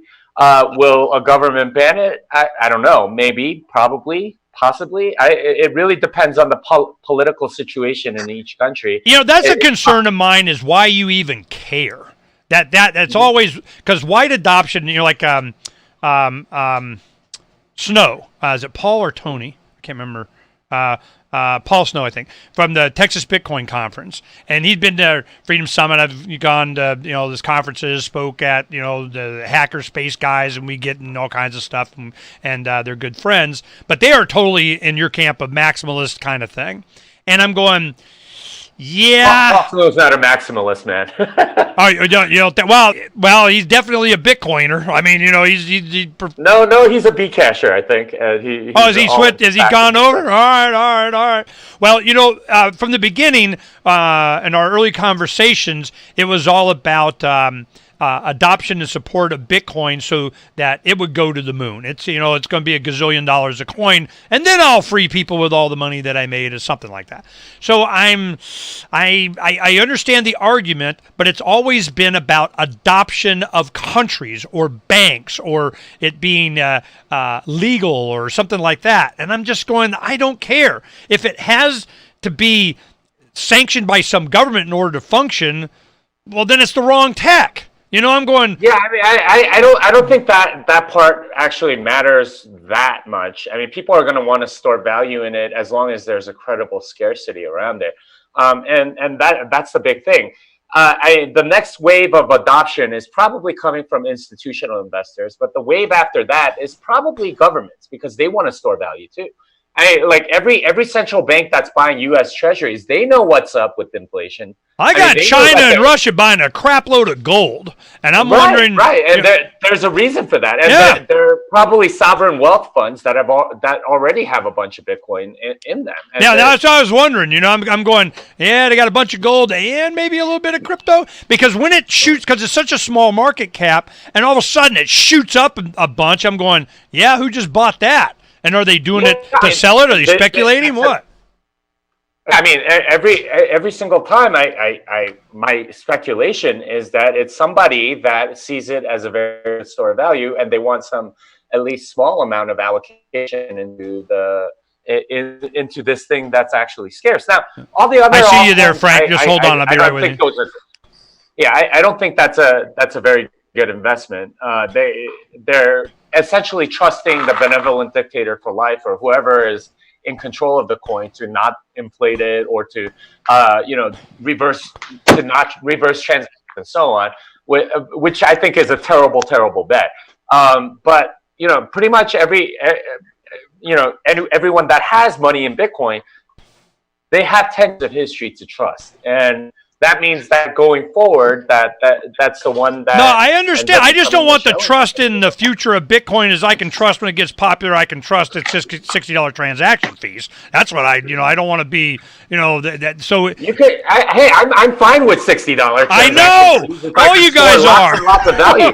Because if you keep something like $1,000 in your bank account, $60 transaction fee is the equivalent of what's getting inflated away every year. So I mean, it's I understand the argument. I'm glad you made, but then it's the currency thing. It's like a lot of guys, when it hit 20,000, they couldn't sell it fast enough, and they maybe sold it at 17,000, bought a bunch of precious metals. Different ones go up and down, and kind of based on the same, and at least basic fundamental supply and demand principles applied. One of the reasons why gold is kept in a vault is because the transaction fees for gold is so high. If you want to get actual gold delivery from a vault, like a 400-ounce bar, I mean that's going to cost you a lot of. Yeah, no, you're right, Jimmy. I got to get to my next. Very good store of value. I got to get to my next guest. Will you come on again in the future when there's big news of whatever? We can count on you to help us. Yeah, we could do a longer show, and we'll do a podcast without. We'll do live without. We got all kinds of stuff we can do. Okay. We'll do that. Jimmy, thank you very much. This was awesome. Right. Appreciate it, buddy. Great. Bye. Thank you. Bye-bye. And now, live from the studios of Freedom's Phoenix, Ernest Hancock. Believe me when I say we have a difficult time ahead of us. But if we are to be prepared for it, we must first shed our fear of it. I stand here without fear because I remember that I am here not because of the path that lies before me, but because of the path that lies behind me. I remember that for 100 years we have fought these machines. And after a century of war, I remember that which matters most. We are still here! Today, let us make them remember. We are not afraid!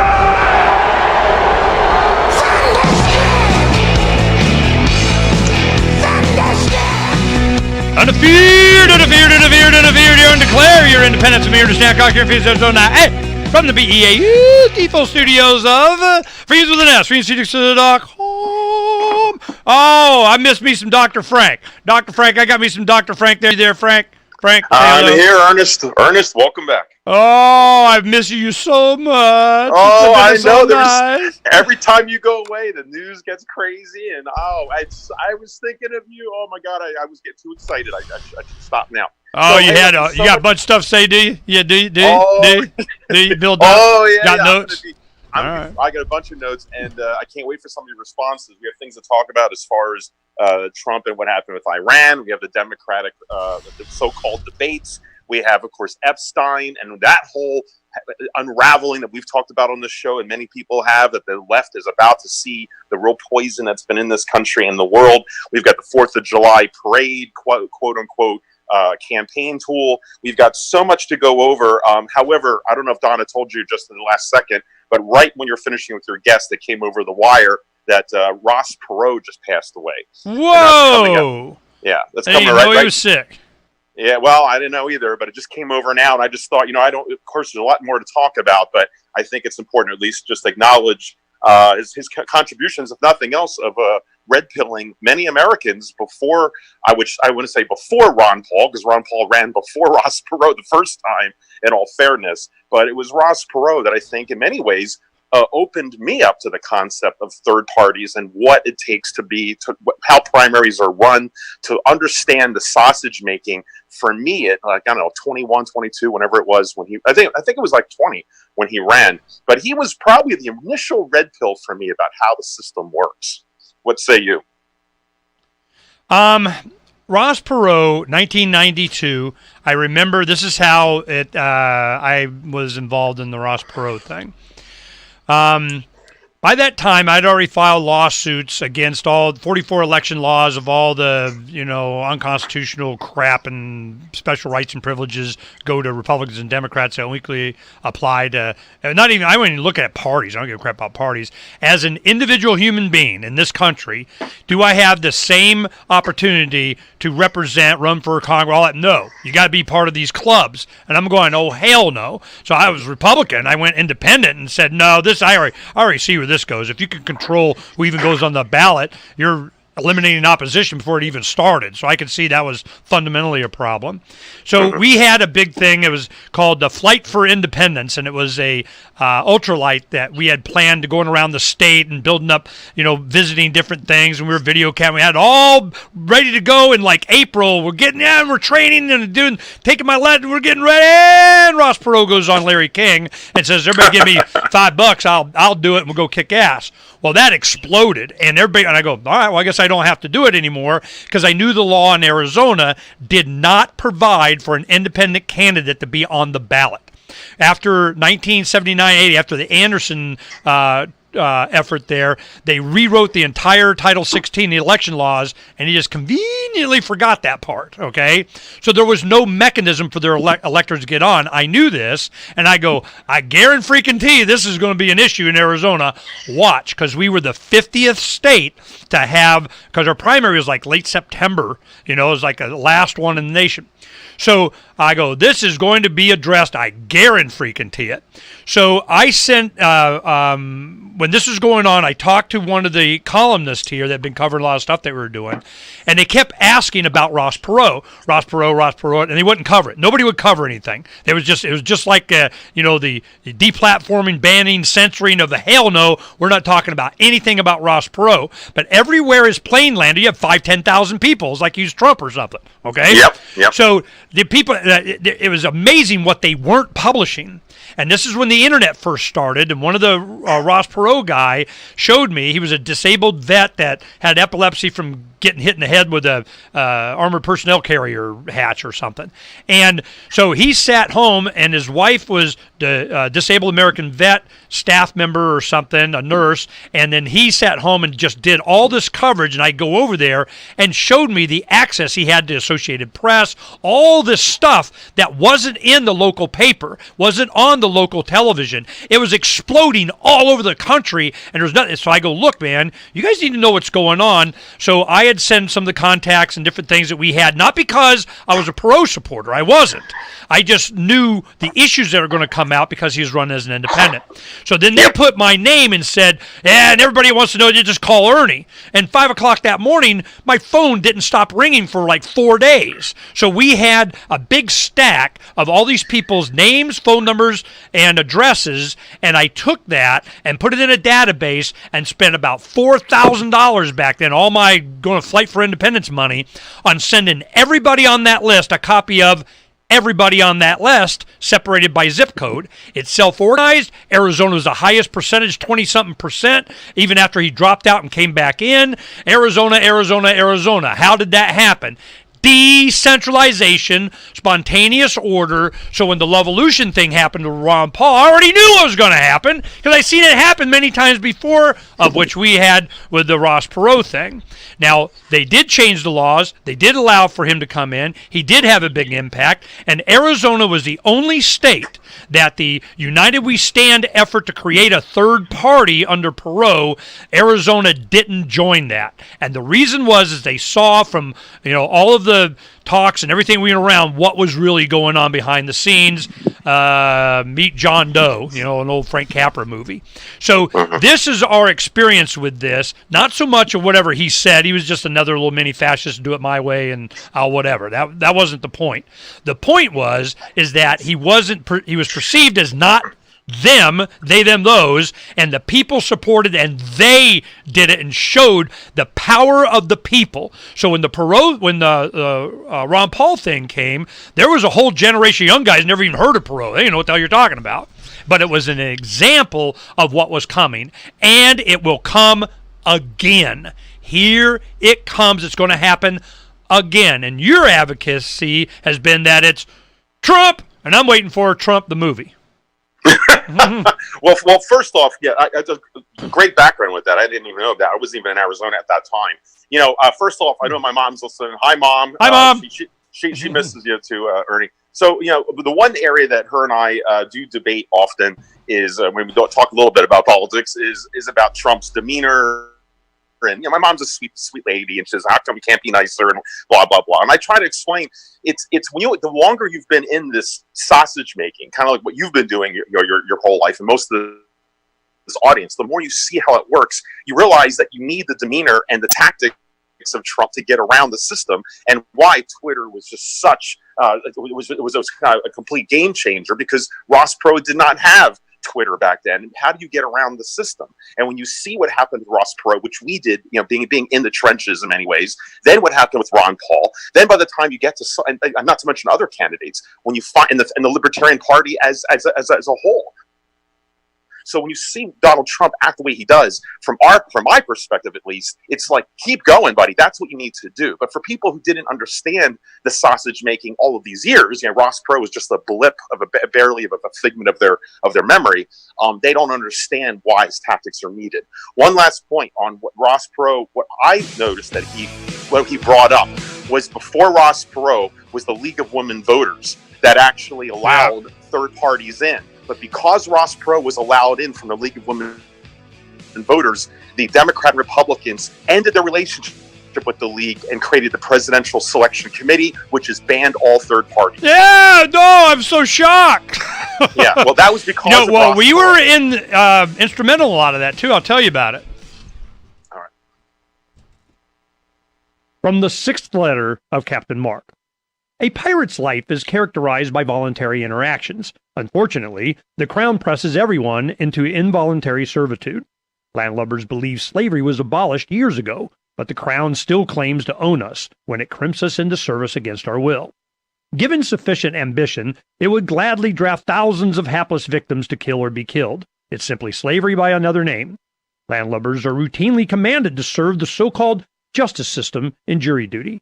But before you swell with civic pride, consider that how you feel is irrelevant to the Crown. You will appear as ordered or face punitive measures. The Crown insists that you participate in your own oppression. A jury summons provides pirates with a unique opportunity to obstruct injustices. A juror can vote not guilty, even if it's proven the law was violated. A juror can acquit for any reason at all, and not even a judge can reverse that verdict. Receiving a jury summons is basically winning the sedition lottery. But if you reveal that you know this during jury selection, you'll probably be dismissed. If the Crown foolishly crimps a pirate into jury duty, it behooves the pirate to conceal their intention to nullify unjust laws. If a master takes 100% of your labor, it's called slavery. But if they only take 50%, they call it taxation. A difference of degree, not of kind. Whether the Crown claims a fortune or a cent is irrelevant. Most of all, a slave owner desires contented slaves, meaning thoughtless ones that accept their bondage. These house slaves see no contradiction in being drafted in a war to end slavery or summoned to a jury to prosecute tax evasion. An ideal slave knows no higher call than the master's will. The Crown's highest ambition is that its slaves revere the authority that subjugates them. But the Crown does not own me. I will not surrender my time and treasure to the Crown's ambitions. Join the conversation at pirateswithoutborders.com.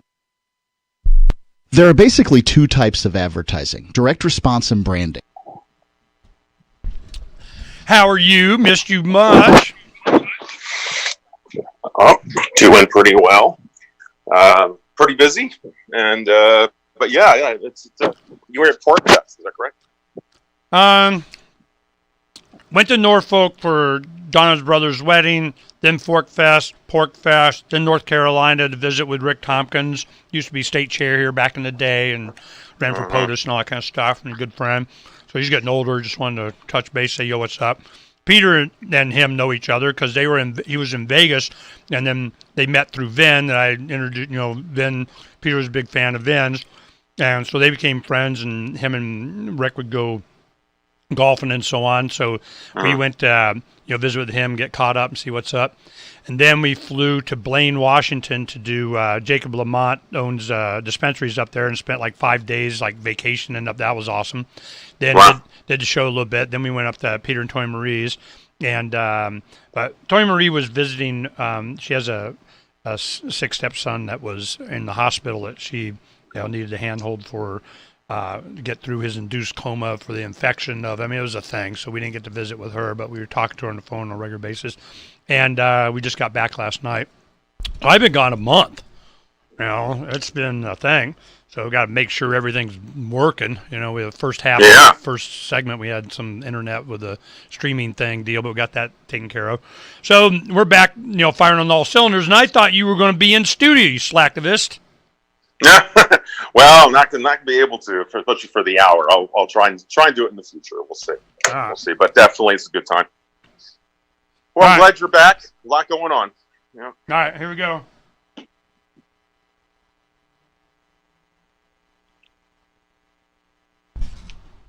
At shows.lrn.fm. That's shows.lrn.fm. To be a part of the show, call 602-264-2800.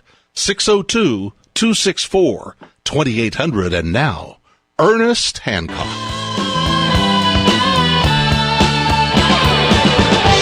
Yeah, I haven't got to sing for a month. Here we go. Aren't you waiting for it? More than a feeling. Woo! Yep, I feel better now. I know you guys probably don't, but whatever. You don't get over it. I miss being in studio here, and I missed Dr. Frank not coming. I thought it was going to be. It said here in studio, and he didn't come, and they scratched that out, and they put Skype, and they scratched that out, and they put Zoom, and I'm going, what the hell, man? I brushed my teeth and everything. Yeah, you even wore a tie for me. That's nice. Yeah, and actually, I got my motorcycle up and running. I got a brand new ion battery. Really? By the way, those things are amazing. It's like 1/5 the weight of a regular battery. It lasts twice as long. I mean, I'm sure it's half this audience probably already has one. I never knew about these suckers, and it's amazing to touch. Well, you kept having battery problems all the time. Now you're like, screw them, man. Give me a lithium ion, we're done. Yeah, exactly. How much more was it? How much is it?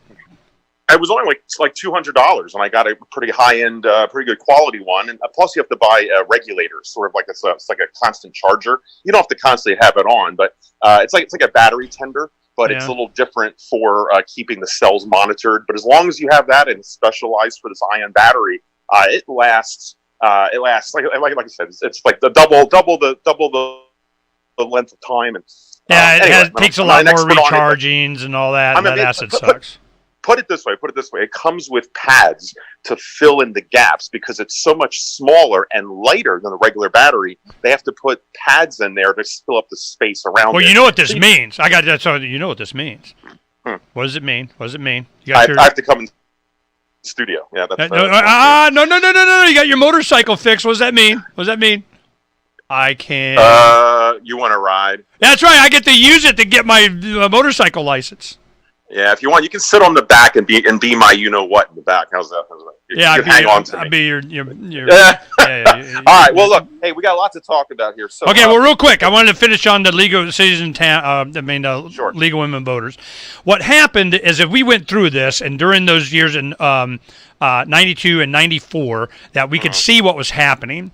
What they did is the Women's and Voters, they ran it, but what it said in their documents is we are bipartisan. To get their 501 status of non-tax, whatever the hell it was, they had to be nonpartisan.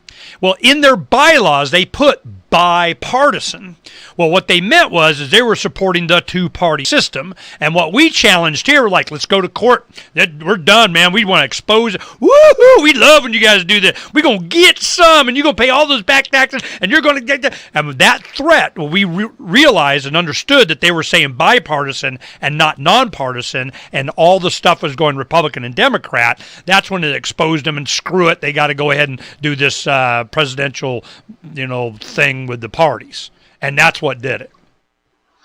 Right. And so what we have now is the so-called Presidential Election Committee, which sounds nice and presidential. It sounds official, sort of like the Federal Reserve, where it's not federal, no reserve, but the same thing. And so most people are not aware that it's really nothing but a duopoly here of the ex-head of the DNC and the ex-head of the RNC, at least when this thing was constructed.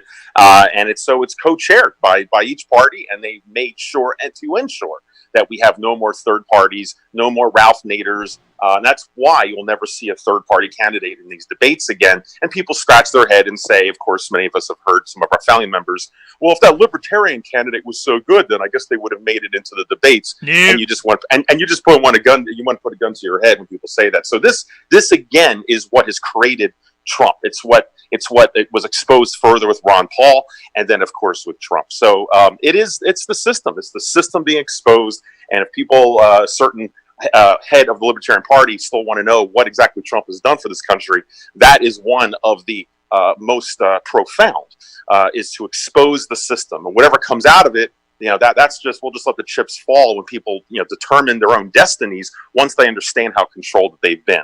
Which, for Freedom's Phoenix, we've all been pretty much red pilled a while ago, but this is for the community at large.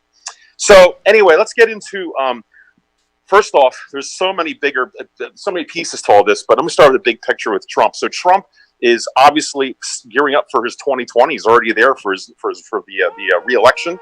And his theme, by the way, is peace and prosperity. If you read between the lines, and if you actually hear enough of his discussions, he's talked about keep America great again is the official tagline. But what he's really focusing on, if you just keep watching and listening, it's peace and prosperity. And there is no better marketing phrase that can win an election than peace and prosperity. I mean, it's been used in the 20s and the 30s and the 40s. You don't hear about it much today. But that is, he's like a savant where he knows exactly the weak spot of what will sell. So what has he done? He's setting all of this up. First off, as far as the peace, there's two huge components, and I'm going to throw these out, and then we'll probably be debating this the rest of the show. But first is the peace, which is his stance, for instance, with North Korea and with Iran. And it's a shame you're on break, but that was an interesting time when we're, essentially sending missiles and troops about to go to Iran, and then he pulls out at the last second, showing, despite the drum beats and the war drums, that is, from both the Democrats and the neocons that all showed themselves, even online. Many of these conservative channels that are pro-Trump, or at least maybe some of these post or pre-Never Trumpers, began to show their true colors when when the crosshairs were on Iran. My God, it's like, where did these people come from? They've been hiding all of this time, dragging their feet on Trump. But the minute they could see the bombs coming, they were jumping up and down. I've never seen anything quite like it, and it exposed the neocons. But it also showed, whether intentional or not, which I think it is, Trump knows not to get dragged into a war before the election. Now, some of you cynics might say, we'll just wait till after the election and we can debate that later. But the thing is, he knows that Americans don't want this, and he gave extra clout and exposure to Tucker Carlson. to all credit. Tucker Carlson on Fox was defending the non-war position above even Sean Hannity, and President Trump kind of rewarded him with an exclusive interview after that, which reinforces that that's Trump's position. So then at the same time, he's making friends with Kim Jong-un at the same time.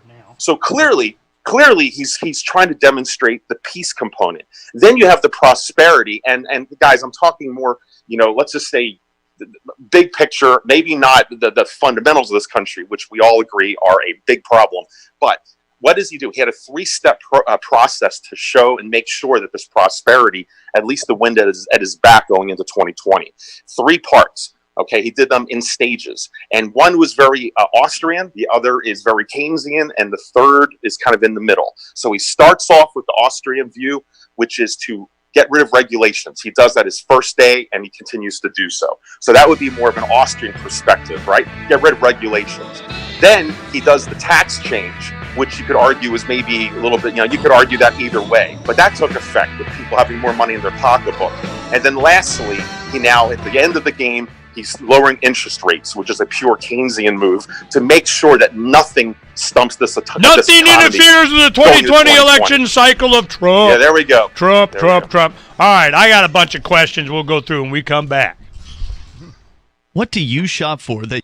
Yeah, let me tell you my questions is, as I go through all this stuff, blah, blah, blah, the left, whoever they, them, those are out there trying to cause a revolution or something. I don't know what the hell they're doing, but the people are just, it seems like they're just not buying into whatever it is they're trying to get a fervor of, we're going to war with Iran.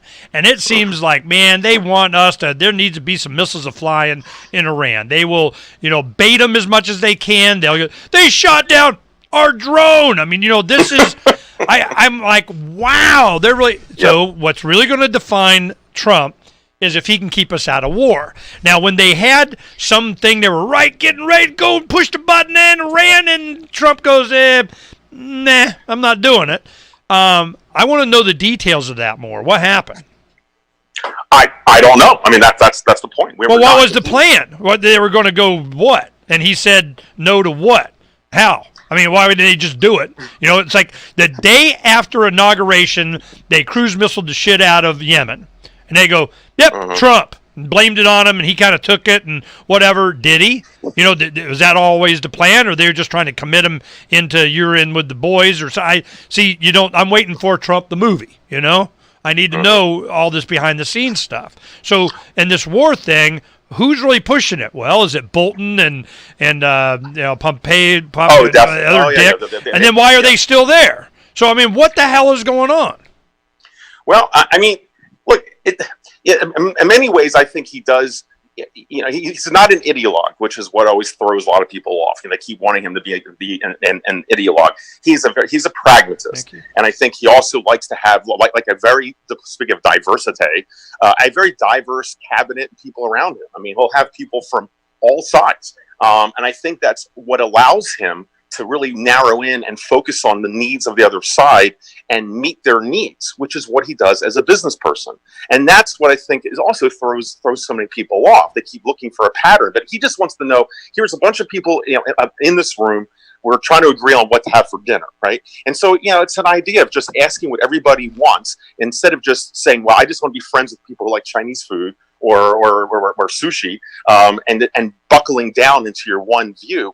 He looks at what everyone is interested to eat and figures out how to meet the most number of needs. Yeah, here, you got your side dish and everybody gets Trump steak and get over it. Yeah. And I don't mean that in a pandering sense either. I think he intuitively, look, I'm more and more watching this guy. Let me just, a big picture. This man is a savant.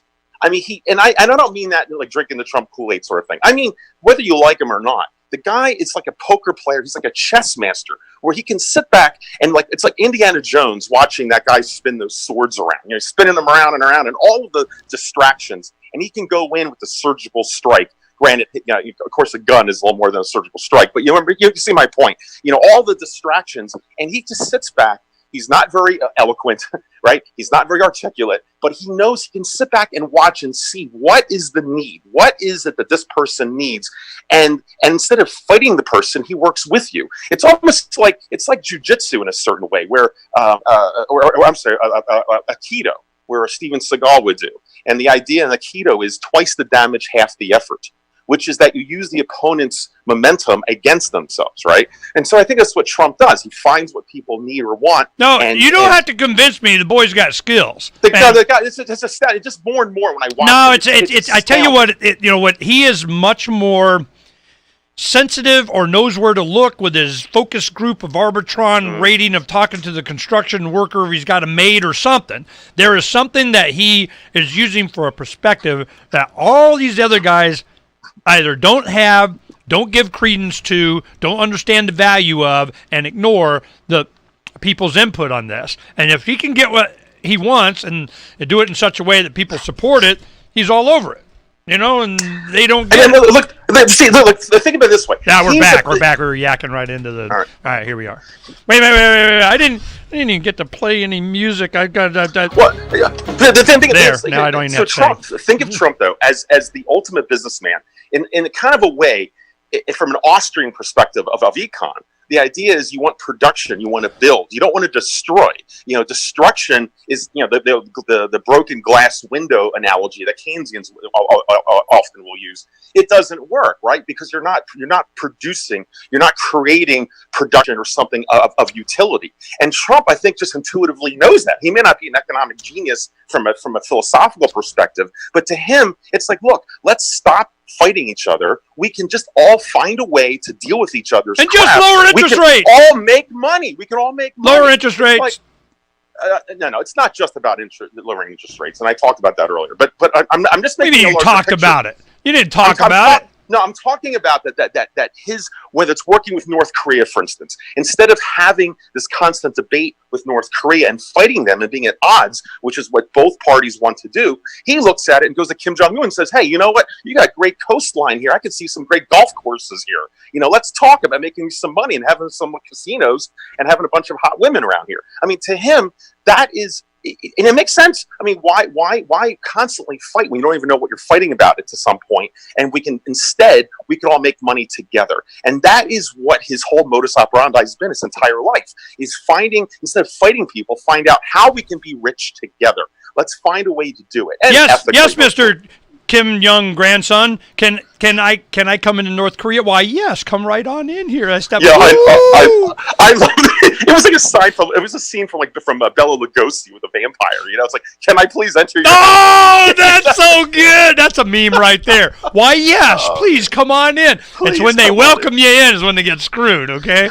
But I'm like, that's a good point. That is a really good point. I'm definitely going to rip that off. But, the fact that he's done it, I remember when Nixon went to China. I'm old enough to remember that, and the phrase comes, only Nixon could go to China, whatever the hell that means. But the fact that a U.S. president opened up relationship with communist China, and whether benefit that was or wasn't, not even the point, but it was a big thing. And the fact that Trump did this with North Korea, and now whatever the hell is going on with Israel and the Palestinians, if they'll work a deal or something, but he's like, art of the deal, and we're going to, we're going to make sure they get a good deal, but it's going to be a deal in our terms, and maybe we'll add a little something. So I have no idea what's going on, but there are forces that want the controversy. They need the animosity. They need to be selling arms. They need. Turkey comes up with the 400s from Russia that we were supposedly stop them from getting. You don't want to do this because we're NATO and we'll go kick your ass and we're done. And Erdogan, the head of Turkey, just fired his head of the central bank thing up there. And I go, whoa, something else would be happening too. So there is definite, we don't see all what's going on, but the left and the Democrats, they're going to have their, 24 guys duking it out until they get in the top 5 of, we got a bunch of debates to watch or not. And I'm going, okay, what are they going to argue? Well, anything that they argue, Trump is like, I'm in charge of the news cycle, 24, 72-hour week news cycle, and I'm going to talk about whatever the hell I want. I don't give a crap what you guys want to talk about. And he's going to be coming up with all these advancements he's made on all over the spectrum. European Union is going to crap. He's going to start dealing with European leaders of like Italy separately, or Greece or Spain. Something's going to happen, and it's out of they, them, those' control. Well, is he just another they, them, those? Who's his coalition? Well, I know you're going to just give you crap, but I would say the pragmatists and the people. And that's when I say the people, I don't mean that in wrapping ourselves up in feel-goodisms. But I think Trump realizes that if he can unleash, and this sounds cliche, but if he can unleash the people, both in money and in enthusiasm, and happy people work harder. You know, when you like what you do for a job, like my grandfather would say, right? If you love what you do, you'll never work a day in your life. And the more he can make working or reduce regulations, make it more inspiring if you're able to keep more of your money. I mean, just simple things like that. And not to mention have fun. I mean, why is it that the Trump people with the memes, I mean, let's just be honest. I mean, the Trump side is having a hell of a lot more fun than the Democrats that they're just angry, miserable people. It's been proven. So I think if he can unleash that, then we all make money. And I think that's really what this is about, is how can we make more money? And ultimately that solves the problems, I think, from his perspective. Okay, more money. The people? The people, just prosperity in general, which is what he's even running on. And I think that's really his modus operandi. I mean, it sounds simplistic. Maybe it's not all about the money, but I think it drives the engine. And what better message than the supposed, I mean, we'll say crony capitalism, but for the free market, the number one free market capitalistic country in the world, to be run by a business person, finally to unleash what the benefits and advantages of this country and culture have been.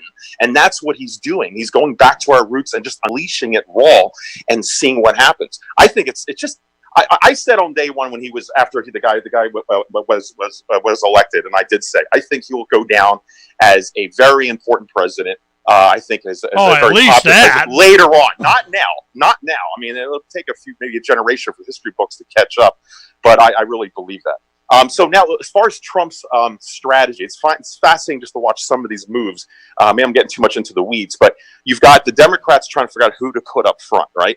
So each of the Democrats began announcing that they're going to be running, this whole host and gaggle of Democrats. And, they have a few $1 million maybe in there. They made a library. They fill up a library of supporters like Biden. And Trump sat back and waited for them all to announce. And once the deadline to be in the Democrat the debate was over, and he saw everyone's announcements, then he comes out with his announcement, which was held at the hockey stadium down in Florida, right? And it was like 150,000 people could not even get in. And of course, that is broadcast on TV. And yes, I do watch CNN, and I'm watching these people have a funeral. I mean, you could see their faces all wearing black, and they were almost crying, watching and trying to explain the so-called diehard supporters of that rally compared to all the Democrats. So then the Democrats respond by starting to put the target on Biden. They got so nervous and wigged out seeing the support for Trump at that rally, even though they wouldn't admit it. Then they decided to turn on Biden. They finally realized there's no way this guy's going to make it. So then the debates come, and they all targeted him. And I don't want to get too much in the debates. It was the same kind of setup job that they did on Ron Paul. But they propped up Harris in ways I don't want to get into right now. But she's their golden child. She's going to be the nominee. So they do the debates. And after the second debate, when the second one's done and the news cycle should be about the Democrats, then he crosses the line into North Korea and steals the sunshine again. I mean, and then the other problem that Trump has is that before he ran against 16 other Republicans, and therefore you constantly saw him debating these other candidates. Well, now that he's the incumbent, there's not going to be any debates, right? So there's not really going to be even an excuse even for Trump to be seen in a somewhat objective scenario as a debate, because there won't be any televised Republican debates. So how does he get his message out, since obviously the left is never going to show it? So then what does he do? He orchestrates his 4th of July parade, which, non-political, wink, wink. I mean, it is and it's not. I mean, it depends how you look at it. But that is his way of basically his campaign of showing what America could be, or at least his advertisement for his campaign of what America could be. And of course, they went ballistic on that as well, finding ways to shoot down a 4th of July parade, which pushes the left further into, I guess, what you would say. All right, who's behind a lot of these protests? The Washington, of course, they get a lot of coverage and they'll show the 15 people of whatever,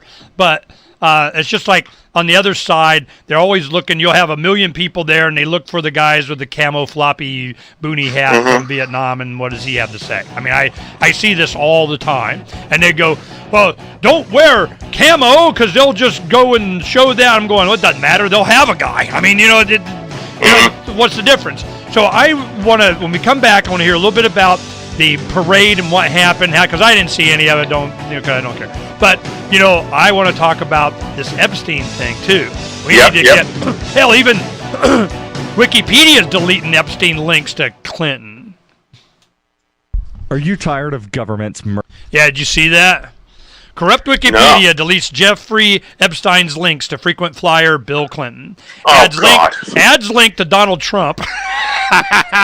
On Saturday, Jeffrey Epstein was arrested on his return flight to the United States from vacation in France.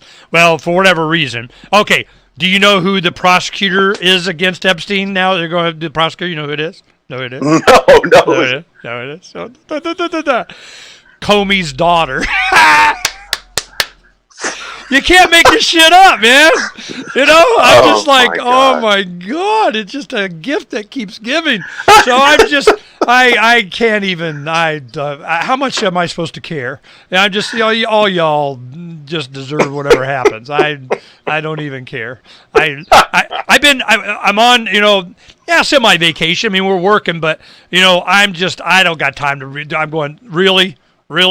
So, Ernie, because we're still on break, right? We're on break. So, I'm curious, when you, the last month, you've been obviously hanging out more one-on-one with people, the places you mentioned. Are you finding or feeling any difference or change in some libertarians' views on the president at this point? Are they still thinking he's a warmonger? Are they starting to see him differently, or they just still don't care, for the most part? I think it's a lot of the same, views that, I have. It's like, they're waiting for Trump the movie. But, it doesn't matter. They're really, I see there's so much decentralization going on as a global thing. Like crypto, I just had Jimmy Song as a big Bitcoin developer that was on the show right before you heard us talking. And these guys... the goal is more global, and it just doesn't matter. The arguments that all libertarians are having is based on how decentralized something is. How we not have to worry about some. What noise are you making? Stop. I'm gonna turn you down. So our thing is, I don't think U.S. elections. Other elections, alliances, NATO, European Union, that's not their focus. 5-10 years from now, those influences are going to continue to diminish to the point that, World Bank what? International Monetary Fund who? Government alliance of central banking who gives a crap? I mean, all of these things are going to get further and further in your rearview mirror, and they're not going to, and they slip over the horizon and don't care. So that's kind of the impression that I'm getting. I don't see them all amped up for 2020 election cycle to advocate for any one candidate as much as they use it to, make a point or something. So that's what I keep seeing happening is all these private, separate little efforts to take advantage of the opportunities, the technology, and the turmoil. So I don't see that they're all, we hate Trump. They don't go out of their way, but it's like what I say when I go to a lot of these things, it's not even mentioned. They don't care. It just, it's not on their radar screen.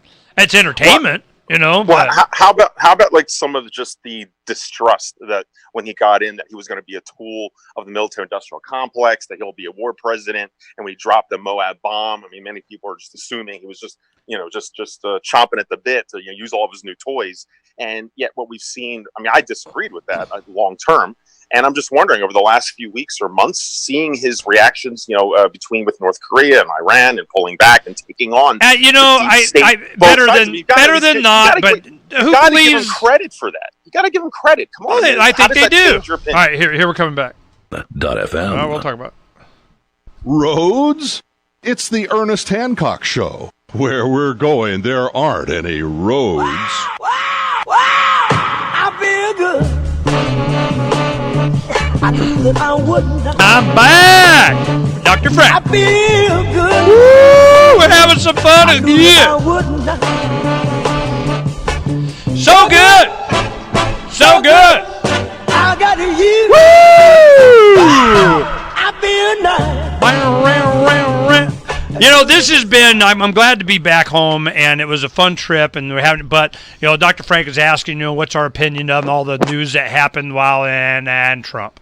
And I'm going, if you look back on Freedom's Phoenix and you go into the category like Trump administration or war or whatever, it's just a continuation. It never stops. It goes up and down, up and down, up and down.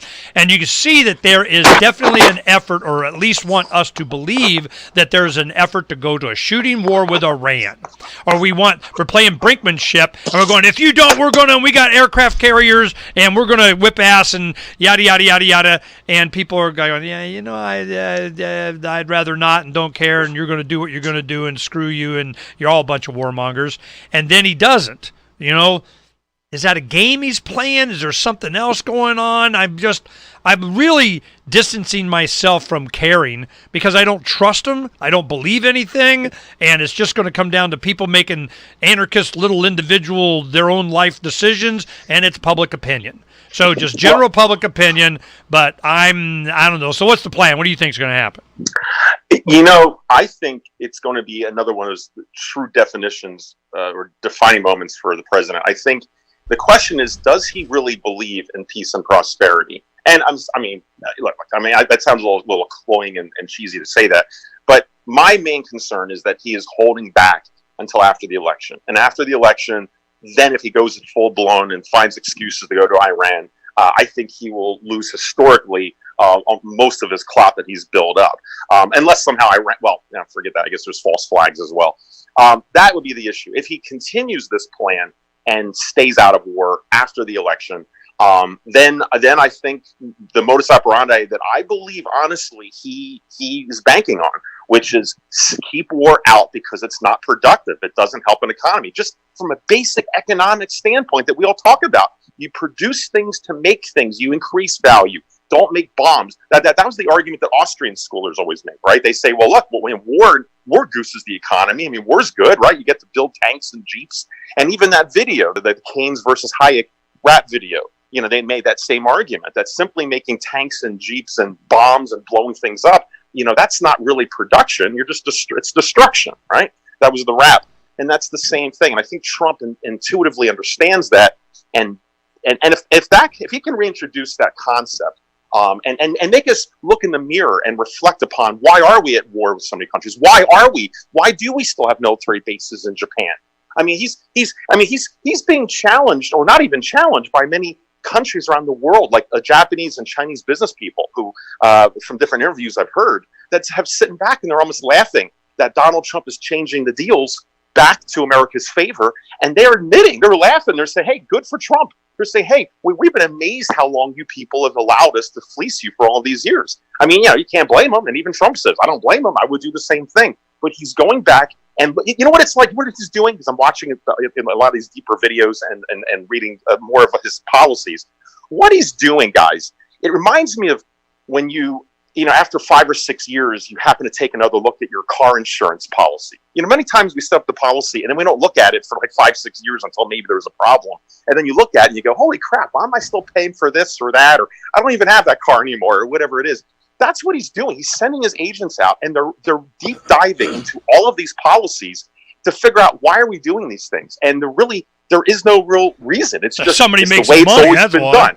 Well, yeah, but many times it's like it's just so it's like the IRS code. It's just so complicated, and it just gets passed from the next generation and the next administration down. He's actually going in and reading it from an economic or businessman's perspective and changing the deals. Okay, and this is they're what not fighting back. I want to give me how much time we got? All right, give me a 2-minute rant here, and you'll understand. Go. I had Bumper Hornberger on about a month right before we had left, so maybe 5 weeks ago. And we're yakking. He's going to all these libertarian conventions. So Jacob Hornberger, Future Freedom Foundation. So he has, been libertarian, always threatening to run president, kind of doing something since forever in the 90s, I remember anyway.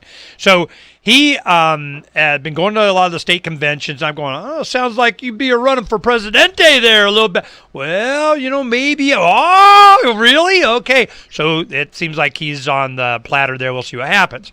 Then a couple of days later, I get a call from, I'll just say, he's a senior fellow at Cato, Dr. Singer. You know who Dr. Singer is. And He had called me about something else, and we were yakking. And I go, I saw a thing at Justin Amash is because he did impeach Trump. Well, that was the minimum job requirement to get the approval of whatever the hell he's going to do. So then we have, here we have the Koch-pus. The Koch brothers are going to be supporting Justin Amash and running for president and maybe as a libertarian. So I'm going, really? So this is all building up to him running for president, the nomination, libertarian, and then you got all the other libertarians out there doing whatever. Bill Weld, Mr. Council on Foreign, I don't give a crap, he decides he's going to run against Trump in the Republican primary and start to bring up whatever the heck and eke a percentage or two of say whatever they want to say during the Republican primary. And I guarantee he will get a bunch of attention from MSN, who gives a crap.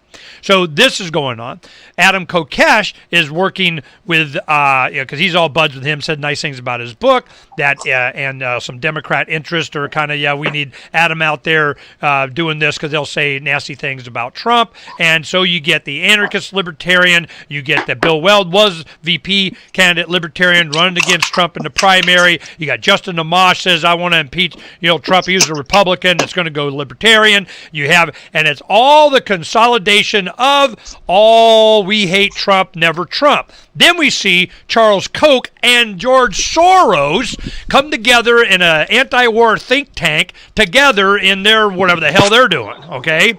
So I got Soros, Koch, Weld, Amash, and all this, and I guarantee take it to the bank of kind of Ernie said, which I don't know which bank you'd take it to, but, Ernie says that this whole thing is all a coordinated effort because they're never Trump and they don't give a crap if a Democrat gets it. You see my point?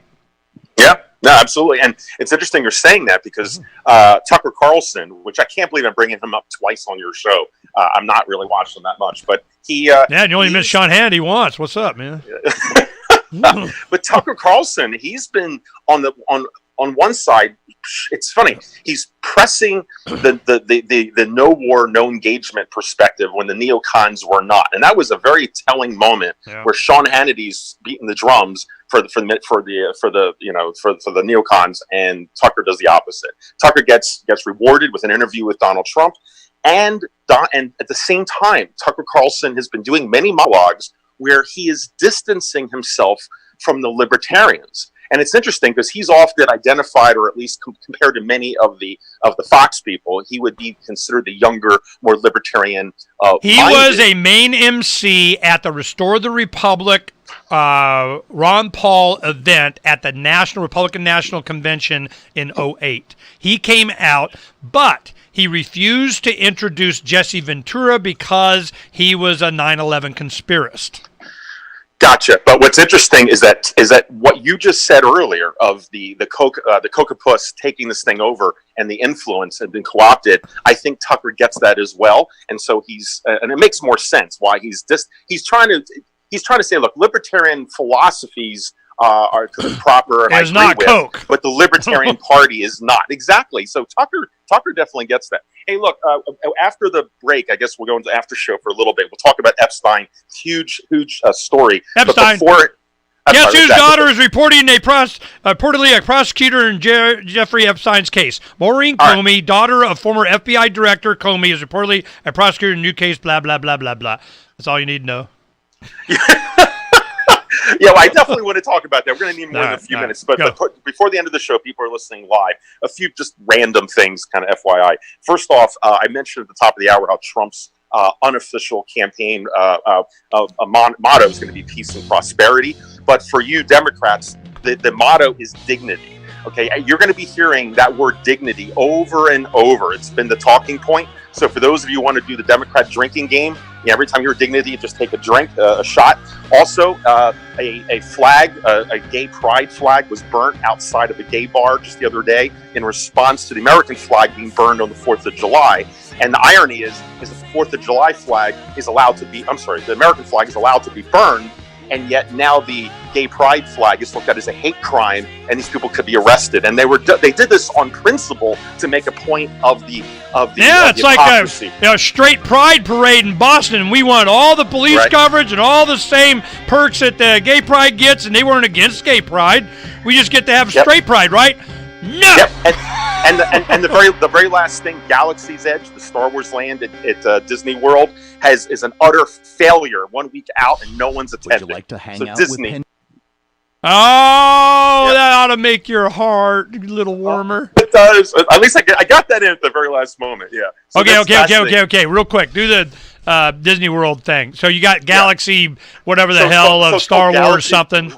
Right. It's called Galaxy's Edge, and it was begun right after Disney acquired Lucasfilm for $4.2 billion, and then they turned the entire thing over to Kathleen Kennedy, who was supposedly a savant according to Steven Spielberg. Well, maybe not a savant, clearly not, but she was a female producer that worked with Spielberg in many of his films, but she's a diehard leftist feminist. And she's like, hey, we should have a woman doing this. And they made a case, I guess, that we can make Star Wars for women and little girls. Oh, no. Yeah, no. Dude, if you ever watch any movies, any big movies from the 80s and 90s, Jurassic Park, E.T., Raiders of the Lost Ark. I remember I'm a real film geek, so I actually stay and watch the credits. Kathleen Kennedy's name has been on every single one of them. She's an executive producer on every major movie since that these guys have made. I think since Superman or Close Encounters. She was a young intern, and she quickly became the right hand woman or man, whatever, of Spielberg, and of course through association George Lucas and others. So she's been in the middle of all this. So she takes credit of being part of all of these, billion and billion dollar franchises, even though, she basically, I don't want to say she was a glorified secretary, but, she was a, executive producer. It doesn't mean she had any creative control or contributions. Nevertheless, Disney put her in charge, and on behalf of, I guess, Spielberg kind of, gave a little perk to her, or, kind of endorsed her a bit. Anyway, she's the one that single-handedly has destroyed the Star Wars franchise. It is nearly the Star Wars franchise. I can't tell you the how low it's gone. They canceled the toys, the Star Wars Hallmark ornaments for the Christmas trees. They're canceling the line, even though the newest movie's coming out in a few months. The last movies have been losing money. Anyway, the point is that Star Wars Land was meant to be sort of like the cherry on top of the sundae. They build up this new series that pushes identity politics with Rey as this feminist icon, and Mary Sue. You put a black person in there just because, you put an Asian in there just because for Chinese box office. You just do nothing but identity politics. You don't do anything to harken back to the saga and the meaning of these movies. So you put people in that really never even watch the movies. They just see this as a bunch of laser guns and spaceships, and they can just inject their politics into it. So now they put, I don't know how much, $1 billion, whatever it is, went into building these theme parks in both Disneyland and Disney World. But here is the folly, which I knew they would do. They are so committed, Kathleen Kennedy, to her vision of making the forces female, that they committed the entire Galaxy's Edge Star Wars land to the new movies, the sequel trilogy. Okay, they're so committed that nobody cares about Luke Skywalker, Darth Vader, whatever. These new Star Wars lands have nothing to do. There's no Han Solo, there's no Darth Vader, there's no Princess Leia, there's no Tauntauns, there's no Hoth, there's no Bespin, everything, there's no Yoda. It's all about these new characters that nobody cares about. Now, of course, at the time... In a galaxy far, far away, it's all Amazon women rule everything.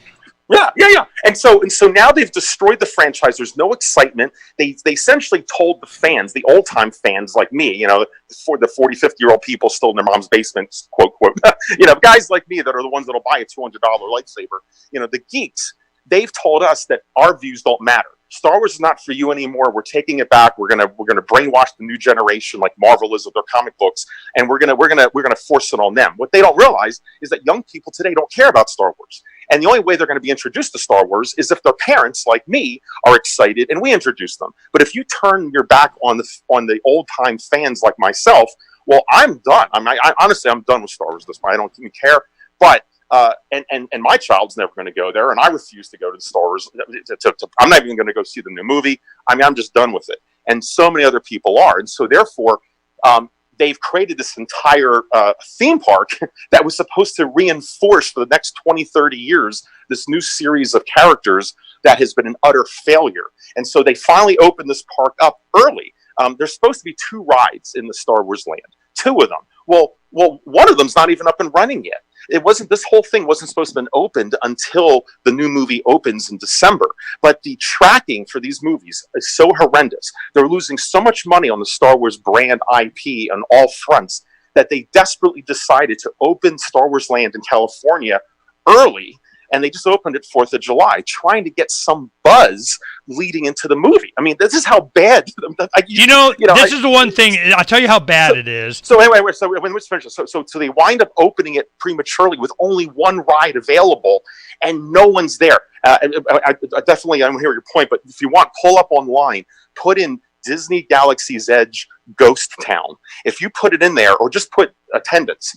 Okay, and even CNBC, all of the stations are being forced to report because people are showing up with their cameras and they're showing there's no one at Disneyland. There's like 10-minute wait times for Pirates of the Caribbean, which supposedly is like an hour and a half wait. I mean, if any of you guys that want to go to Disneyland, this is the time to go because nobody's going at 4th of July weekend with a brand new Star Wars land. It's unbelievable that they're laying off employees now.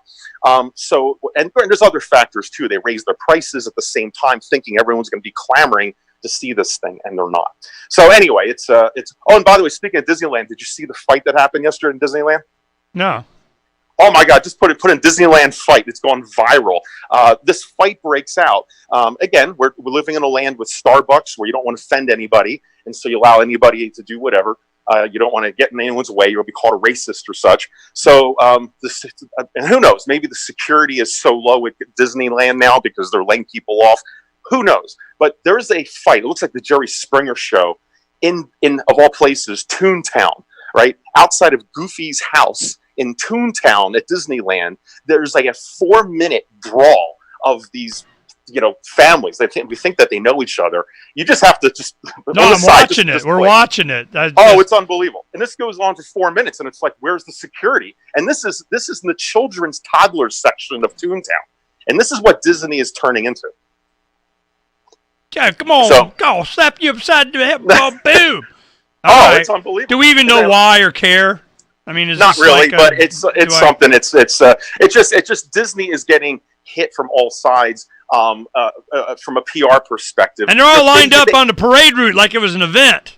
They have become the evil empire, and on top of that, I mean, talk about PR nightmares for Disney. Yeah, whatever. Just the other day, and we'll move on to the Epstein thing, but just the other day, a child died, unfortunately, 4-year-old, of a genetic disorder.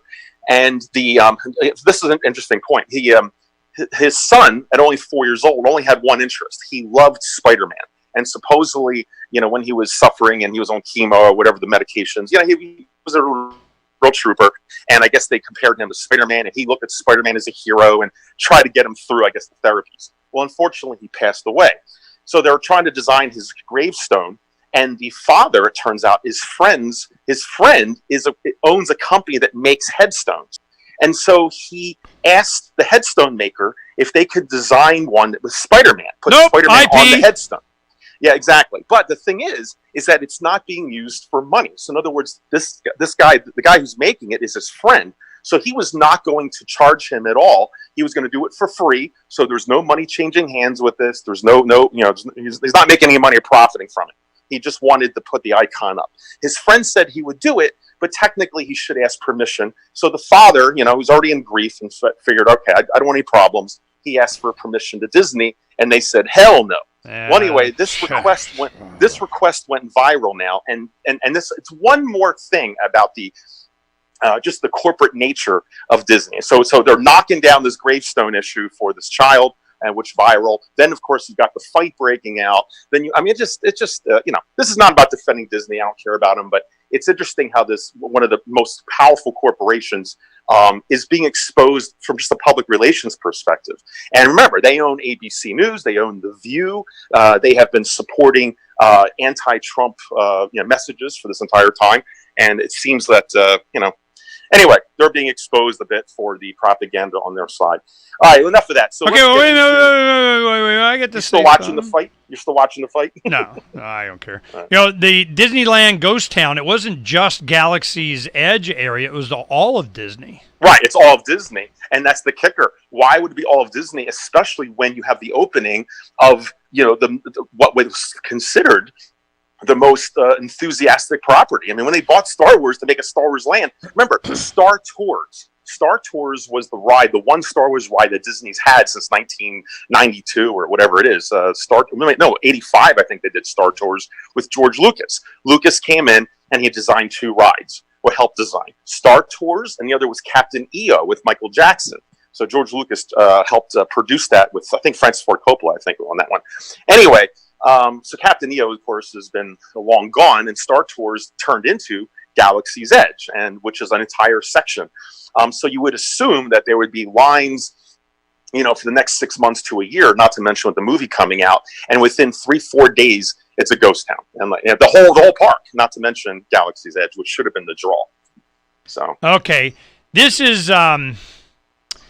how I, my personal view. I got a bunch of grandkids or all whatever, and I'm just saying we're done Disney, we're done marveling up, we're done. If it's not made of wood or metal and you bolt it together or something, then we're not getting it. I'm sick of all this crap. And so that's kind of, it's going to become a thing every year. It's a little less and less and less and less.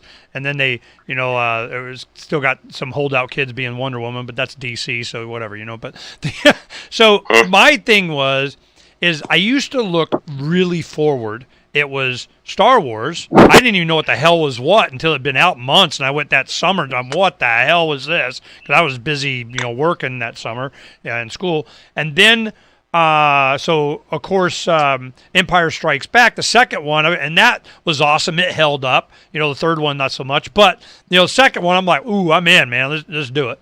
So since then, you're waiting for the next one, the next one, the next. We had to wait, decades, to get the second trilogy.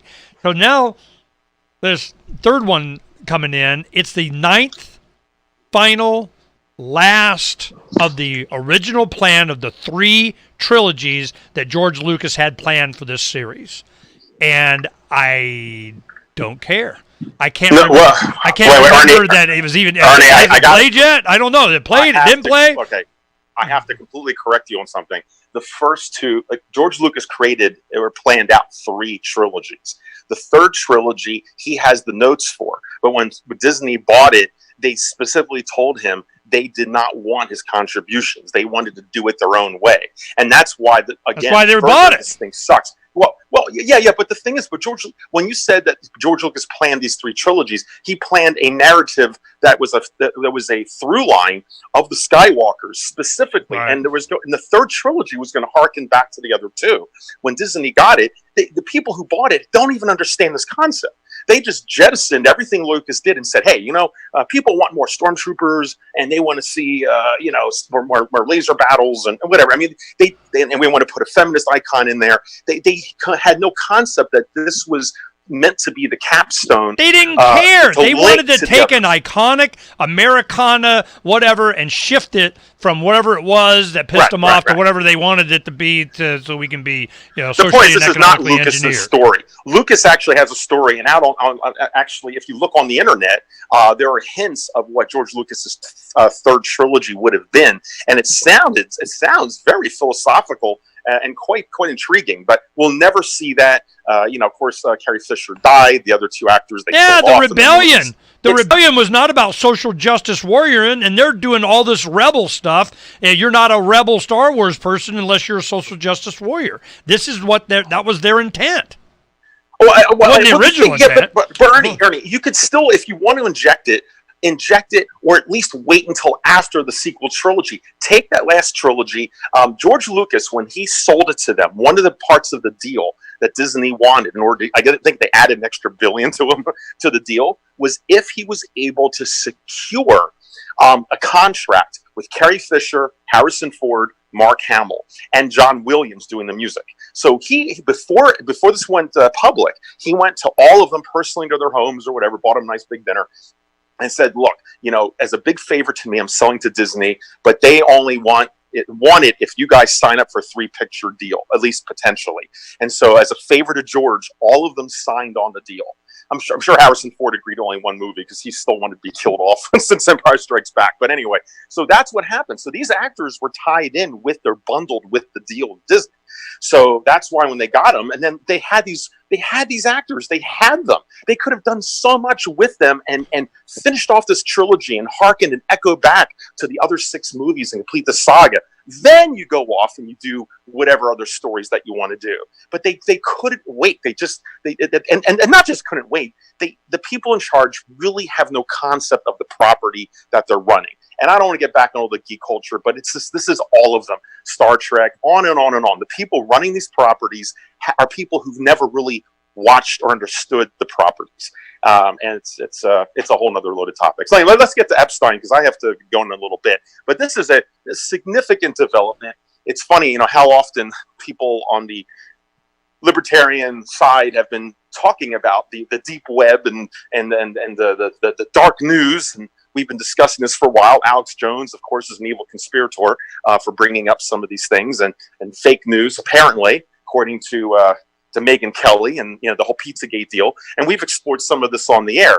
But it's interesting how, as the election through 2016 began coming closer, that many of these accusations, for at least more mainstream Americans, began to come true. We started to see maybe there really is this big pedophilia ring going on between the Middle East countries and the royals in Europe and England, and of course America, and the Clinton Foundation. And the theory is the Clinton Foundation not only was it paid for play, but it was also funneling not just money, but possibly children. At least that was the allegation from the South American countries that supposedly they were helping. And these are young South American kids that had no families. That I guess there was no one looking after them that could report to the federal authorities. It's like stealing people over. It's like the child catcher from Chitty Chitty Bang Bang. Grabbing these kids and bringing them up north. Where are the children? These were the same type of children that Epstein was accused of molesting, right? Were South American young women. And of course, who was Epstein best buddies with? Bill Clinton. And we know Bill Clinton has been on that airplane like 13, 14 times. At least that from what was reported before from the Lolita Express, right? So now you've got Bill Clinton taking numerous rides to Lolita Island. You've got Epstein, who was already accused of this before, back in the 90s or whatever, and even after he was accused of this, Donald Trump, from that moment on, stopped associating with him. The minute he was accused of that back in the 90s, Bill Clinton kept taking rides on the plane more frequently. So that should say enough to you right there. Yeah, he goes, Epstein, I hear tell you, I haven't got the prime of, hook me up. And you go visit with, and then you had, members of the royal family out of United Kingdom, and you got, this is a tangled web that when the Clinton Foundation emails came out, this is what all the Podesta email stuff was about. Then you do the Pizzagate thing, which was kind of a controlled release event. Are they there? They're not. It got all muddy. And what's really going on? I think that there are people in the NSA, people in the white hats at the NSA or in the intelligence community that felt that they could talk to Trump about this and that they got a plan. Whatever that plan is, it's being done. So, put it this way: Donald Trump, he said himself, in 2015, Epstein came up in, I guess, an interview, and maybe it was about the Pizzagate allegations, I'm not sure, but he did comment on Epstein and said, so you could probably pull up a video on it, and he said, yeah, he hangs out with, I think, and I'm paraphrasing, but yeah, he likes to be around women and often a little too young, and I think he's got some major problems. And essentially, he didn't go much further except recognizing that he has some real problems coming up. And that was in 2015. He wasn't even president yet. And that now they're trying to pin this on Donald Trump, of course. Like you said, they're changing the Wikipedia, and they're going full defense mode, trying to put this on Trump and not Clinton. But remember, it was Trump's Department of Justice who's in charge now. They're the ones pursuing this. The Clintons, again, with them and the deep state has known this probably all along. And where have been any of the charges? And wait, but the more of this has been coming together for mainstream Americans. What else did we see? Right before the election, we had Anthony Weiner's phone confiscated, and we found all those pictures. Right, supposedly he was interacting with underage girls. Right, and not to mention on his same phone with underage girls and pictures of his penis and propositioning minors at the same phone. We're getting some of these emails from Clinton's server, right? So there was cross-pollination on that. And then Comey says there's nothing to see here. So clearly, everywhere around the Clintons, you have this sex scandal problem. Then you've got the big one, which was finally exposed, which was Harvey Weinstein, which he was best friends or is best friends with Hillary Clinton, a huge donor. And I often say when people think the Me Too movement is because of Donald Trump, you're completely right. It's because Donald Trump won. Okay, if Donald Trump did not win, Harvey Weinstein would never have been exposed with what's his name, Mia Farrow's son's article that was being suppressed the entire time because they're not going to turn on Hillary Clinton's best friend. She loses. Finally, it's published, and the Me Too movement and the exposure of the left and the Hollywood elite and these sex crimes is all coming out. So now it's everything. To give some credit to Alex Jones because he was the most public face of this, and he put his reputation on there talking about this. And it was, the guy thought he was completely, batshit crazy on this, and yet everyone, at least so far, these different components have been proving out. Anthony Weiner and Harvey Weinstein, and then much of the Hollywood people, and now with Epstein, which was already convicted before, weaseled out, and now he's found guilty again. And now with Trump in charge of the DOJ, there's not much wiggle room for this guy to weasel out of it. Trump, I believe, in his soul, really is a decent person. I mean, he's a lot of bark. Definitely comes off crude. But I think deep inside, you just look at his children, how decent his kids are, and his policies. He doesn't drink alcohol, doesn't do drugs. For what it's worth, he does have principles. And this is, I'm sure, a very strong one with him. So now Epstein's now stuck. He is a weasel. He's probably but Comey's daughter's the prosecutor now. How's that going to work out? Yeah, we'll see how much he rats. I can't wait to see how much Oh, he's going to rat the crap out of this. He's like, you guys indict me, you do this, everything's coming out, and he's going to be dead. And then if he's dead, he's got a dead man switch on something somewhere too. There is no way that Epstein doesn't. I don't know whatever the intelligence ops are and how capable they are different, but I guarantee all telescopes are pointing at Epstein right now. And these guys, I have no idea. I'm just waiting for Trump the movie. There's going to be a chapter on Epstein. You just know it, This has got to be a mini-series. It's got to be a maxi-series. It's going to be good. Oh, there's so much stuff. We haven't even got into, we can do this next time, but we haven't got into his trips to, Davos or something, or G20 and all the other crap, G20. Meeting with Z and then Ivanka getting up and being pretty and doing her thing, and Melania being all hot and so on. Yeah, the only picture that I saw of Epstein and Trump was him standing there with Melania when they were dating. See, he's got a young woman. That's his wife. But it's can I just wait for the movie? Can I wait? I'll just wait. Well, in a way, but I think it's important to expose to the left because it's, the people that refuse to know about this, obviously the leftist media never covered this. And when it was talked about, it was ridiculed, mocked, called fake news. And therefore we have to be banned and censored from the internet because we're spreading hate and lies in the news. And yet this is precisely what happened. I mean, this is what needs to be brought up and reinforced, is that the very things that they claim should be censored because it's fake news on our end are true. And so when are the apologies coming? Obviously never, but now they have to spin it. So for many of our leftist friends, they've never heard of Epstein.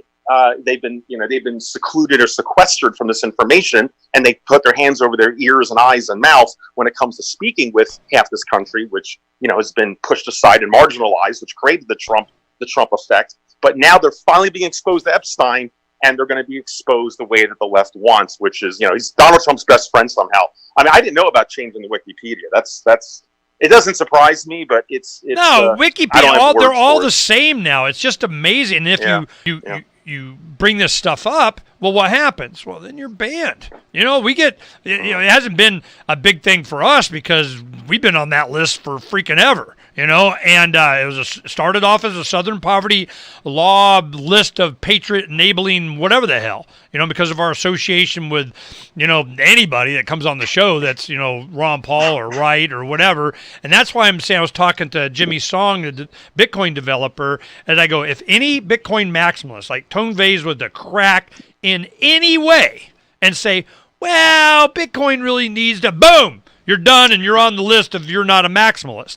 And this is what's happening in the media. You got to be all in or you're not. And if you're not, then you get banned. And what did you talk about? And who did you talk to? And you're not one of us. So saith whatever Southern Poverty Law Center 14,000 guy of YouTube censoring guy. Hey, Ernie, I've been following the censorship thing quite closely, especially over the last month when you've been away, and it's hitting forefront daily, and more Americans are being red pilled, watching even their YouTube channels talking about comic books being banned now. So the more that they ban and censor, the more they're waking up average Americans. Yeah, I'm like, go for it, man, go. And exactly, and this is what you predicted. You said that, like you said, the harder you squeeze, the more star systems slip through your fingers. It's going to be another internet. You watch. So do you happen to know? And I'm not trying to challenge you on this, but do you happen to know what this debate is between?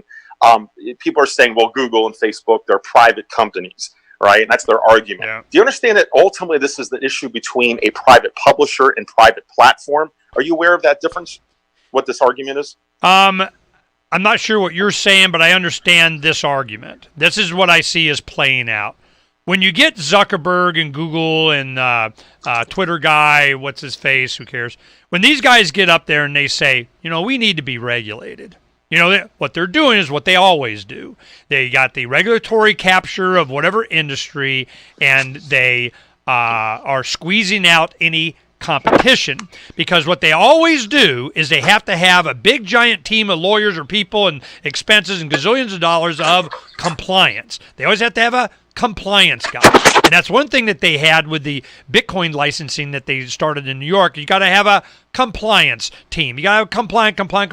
So anybody that wants to compete with anything in media or a platform has to come up with enormous amounts of money just to be able to be allowed to do whatever they're doing, to use the 1 and 0 transmission device of DARPA's internet. So I'm going, yep, they want to be regulated. You're going to be seeing a lot of this because you have one of two things. If you're a platform that just lets any and everybody do whatever, well, then you're protected. The second you start, curating it, or somebody gets emphasized a little bit more or less, the second you do that, then you're like a publisher and you have liability. So they don't want the liability. So what they do is they go to government and say, we want no liability, but we'll curate it the way you want. And as long as we do it the way you want, then we aren't susceptible. So then if you're doing it the way you want, well, you got to have the department that does the way you want, and anybody that competes with them has got to have that department if it costs us a bunch of money. This is how they always do it. So they'll say, you're a private company. This came up with the Libre when it's this cryptocurrency that Facebook wanted to do, and they were talking about at PorcFest, crypto forum of whatever. And I go, look, man, let them do, not do. I don't give a crap. Why are we so even concerned about? Let them do whatever they want. What you want is it doesn't matter. You want to decentralize. There is nobody to comply with. There is nothing that you can turn on or off. There isn't any. That's why we, pimping the IPFS thing. So this is all a battle of PR, of you have CIA intelligence community loving them some, Google, YouTube, and Facebook and Twitter and all that kind of crap investing. They got the network mapped out. They want to know who all your friends are. They want to know, facial recognition of your favorite book, a movie line of whatever quote of whatever the hell. Then they pit the extreme on the left and right against each other, create a controversy. Everybody goes in, either has a comment or doesn't, or forwards, and they map out what they know more about you than you do. And all of the CIA, and now the Pentagon is using the Amazon cloud right there next to my movie selections and whatever. It's so bad that there is no fixing it. But they're trying to give you the illusion of we'll fix it and we'll comply with the government, which is they, them, though hell it is, the social media, and they're selling all your data of whatever to get you to vote something. So all of that argument, whether it's private or not, is a total freaking waste of gosh darn time. And what you need to have is something that's totally bypassed of all that crap. You do what you want, and it doesn't matter. And if you don't like it, don't go there. You like it, go there. So that's why I always I need my catapult channel that they can't take. Right. No. I mean, look, obviously we're playing, or you, especially Freedom Phoenix. I mean, the parallel internet. I mean, we're working on a whole other level, and hopefully getting to that point. That's where it's going. But, no, it has to. Absolutely. No, I know. I just wanted to explain a little more briefly about what this argument is, because many people out there listening are hearing this from the left. It's a lie. It's not. I know the argument is bullshit. They bring this stuff up just as a distraction. It's bullshit. Right. So, well, I find it interesting, the hypocrisy where the same left that claims that private businesses don't have any rights to do what they want to do, whereas a bakery that has 4 employees cannot decide not to make a birthday or wedding cake for a gay couple. Right. You're not allowed to do that. It's all bullshit. You can't do that. But all of a sudden, when you can change the narrative before an election of like millions of people through YouTube, they're a private company. So it's amazing how the left all of a sudden is a defender of capitalism and free market when it comes to this is how much bullshit it is. You have Brighteon, which is the natural news guy, says, screw YouTube, we're going to do our own thing. Christchurch happens, and they got those videos, and they were forced to take them down, or they were going to put them off, and your emails will never see the light of day of kind of, we rule you because you're on our system. So he takes down all the Brighteon things while he's saying how free they are from this stuff. Bullshit. If you're not decentralized, if they can, they will control this stuff, which they did. Neon flashing, I freaking told you so. No, I get that. Ernie, I'm not debating that. I'm just trying to explain to the audience a point about what this argument is, at least officially, regarding Section 230, right? It's with the Communications Decency Act that was passed in 1996. I'm trying to bring this up because many people are hearing the left say, well, it's a private company, and they've been taking advantage of the right and the libertarians often, who have always proposed and said, look, we don't want to censor or ban anybody. It's a private company, private. We're always talking about privacy for companies, and yet they're using that argument against the right, which is why in many ways I think conservatives and some libertarians haven't been fighting about it. Now, I know your point of view is, well, it doesn't matter. We'll just, the system will figure itself out, and I get that, but let's just skip that for a minute. All right, where is this contradiction of private or not? It comes down to this 1996 Decency Act, and in essence, it helped clarify the difference between a publisher and a platform. I think it dealt with AT&T, I think maybe at the time. But basically, here's this. They're both private companies. You have a private publisher or a private platform. So a publisher, we'll use Playboy as an example, right? They're a publisher, and they're a private publisher. If they decide that they do not want to publish, Dr. Frank Tambouri's The Centerfold model, because it probably won't sell many issues, that's their choice. If they just want to use 20-year-old, young hot things, that's fine, right? That's their choice. They can decide what goes in the magazine. However, because they can decide what goes in the magazine as a private publisher, they are held liable for what goes in there. So if they publish something that is illegal or has already been considered unprotected speech, such as, putting a threat on someone's life, or instigating, a mob to come after someone, or you publish something that's copyrighted. Okay, so anything you put on there that you're held responsible and liable as a publisher, but you retain control as a private company.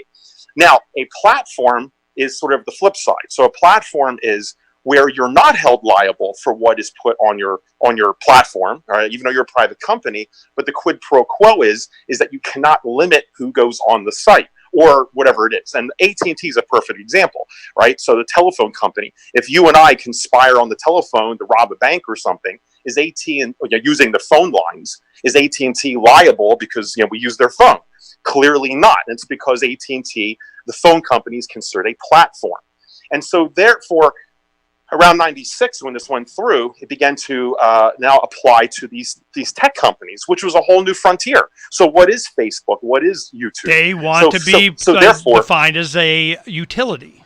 They want both. No, they want both, which is that they want to be, on one hand, they are regulated as a platform. They chose to be a platform. And the thing is, as a platform, though, they're not held liable. So if you put any videos on YouTube, if you put something up there that's, even if it's something illegal, YouTube has a right to take it down if it's truly illegal, right? But at the same time, if it's something they disagree with and they call it hate speech, or they just don't want Republicans on there, they're not allowed to take it down because it's considered a public square, which is what a platform's meant to be. Which are screaming, we want regulation to be able to do both. Well, exactly, and I'm just trying to explain the contradiction problem, is that they wanted to be regulated as a platform, so they're not held liable, and they can allow everyone on their site build up their network, which is what they've done. They've allowed everyone else to build up their platform, and now they're deciding to switch gears and then say that they're a private publisher and they can decide what goes on there or not. And that difference is a very profound difference, and I think most people are not aware of that. They want to be able to control what does and doesn't happen, and then not be liable for stuff, or they want a combination of it. This came up at the Bitcoiners. They're talking 10 years in the future of whatever, and it's a bunch of the well-known crypto guys are up there at PorcFest, and one of the guys was Jeffrey Tucker. Well, I know Jeffrey well, and he's arguing about, Facebook's a private company, and they can do this Libra thing and the crypto. I'm like, private company? Since when? They are so intertwined with the government and mandates and their funding and investment. Don't sit there. You can say whatever. Don't sit there and tell me they're a private company and and is the Libre going to be what? Linked with the central banking? Are they going to have like some crypto as the basis of its value, or a bucket of currencies or whatever? Of course they are. They're going to do the special drawing rights thing. They're going to IMF International, if we got the international first digital money of all countries. Then, of course, you got Russia and China. Go, hell no, you're not going to be able to use that in our country, blah, blah, blah, blah, blah. And it all comes from them trying to define Facebook and these guys as a private company. And I go, either they are or they're not. I don't care. It's so bad that wasting a moment of time on this is just a waste of time when you have the energy can go into a truly decentralized of it doesn't matter and they can suck it. So that's it does matter, Ernie. No, you keep saying it does matter. It matters in the fact that people first have to understand what the dilemma is. And, it's the left is getting away with saying it's a private company, it's private. And they're trying to use that free market concept against. No. I understand. In the short run, they're going to have this conversation. Yeah. It's going to go through, but it's going to be 2, 4, 5. Sooner or later, they're going to see what a lot of us saw was happening. It really became obvious to me in about going into the 10 race after the Levolution in 2008, and then you had all these guys running for Congress and Ron Paul. And everybody, we're going to sweep the world. And we got to go, no, you're not, because I guarantee they are not going to allow. It's going to be ballot status, it's going to be airtime, it's going to be media coverage, it's going to be lies, and it's going to be manipulation of traffic.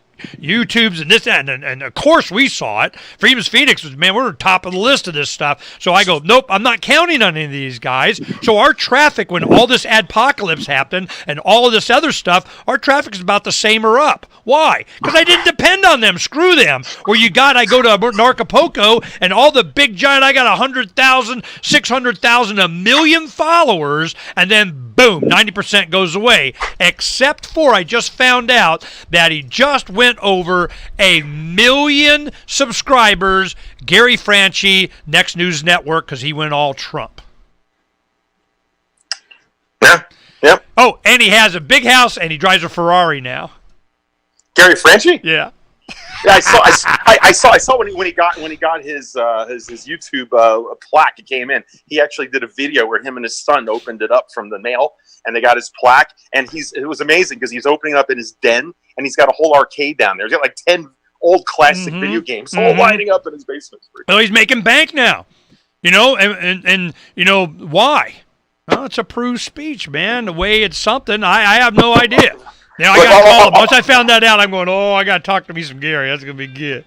Oh. So anyway, just my point simply is, like, I know you were jumping ahead with where this is going, but I've spoken to so many people that do not understand the difference between that, and they're frustrated because they're getting hammered by their liberal friends talking about this privacy issue. And, it's like, what is really the game? Why is it it's being turned around? It's because of the duplicitous nature of those two, and the tech companies are taking advantage of your ignorance and the media's ignorance, or maybe on purpose, of not understanding the difference. So as long as it's not private, if I can't do competition and I just open up my server, boom, I'm competing with them. And they go, yeah, but you got to comply with the permit of compliance that these guys all have, and their bank of lawyers and this and they use regulatory capture to eliminate competition. If you can't have competition, then there's not a free market. And you can say it private or not, but it's all this gray area of conditional private. I mean, I'm going, no. Decentralization allows, I opened it up, it's done, you can't stop it, suck it. Done. Next. That's where I'm going. Because I see this is going to keep getting worse. It's going to keep happening. Wikipedia was a perfect example.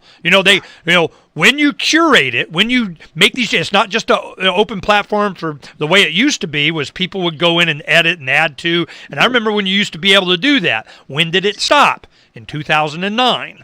And right after the Levolution, they're like, hell no. You are so freaking not allowed to blah, blah, blah. And why? So that they can go in and they delete Jeffrey Epstein's links to Bill Clinton and then add Donald Trump.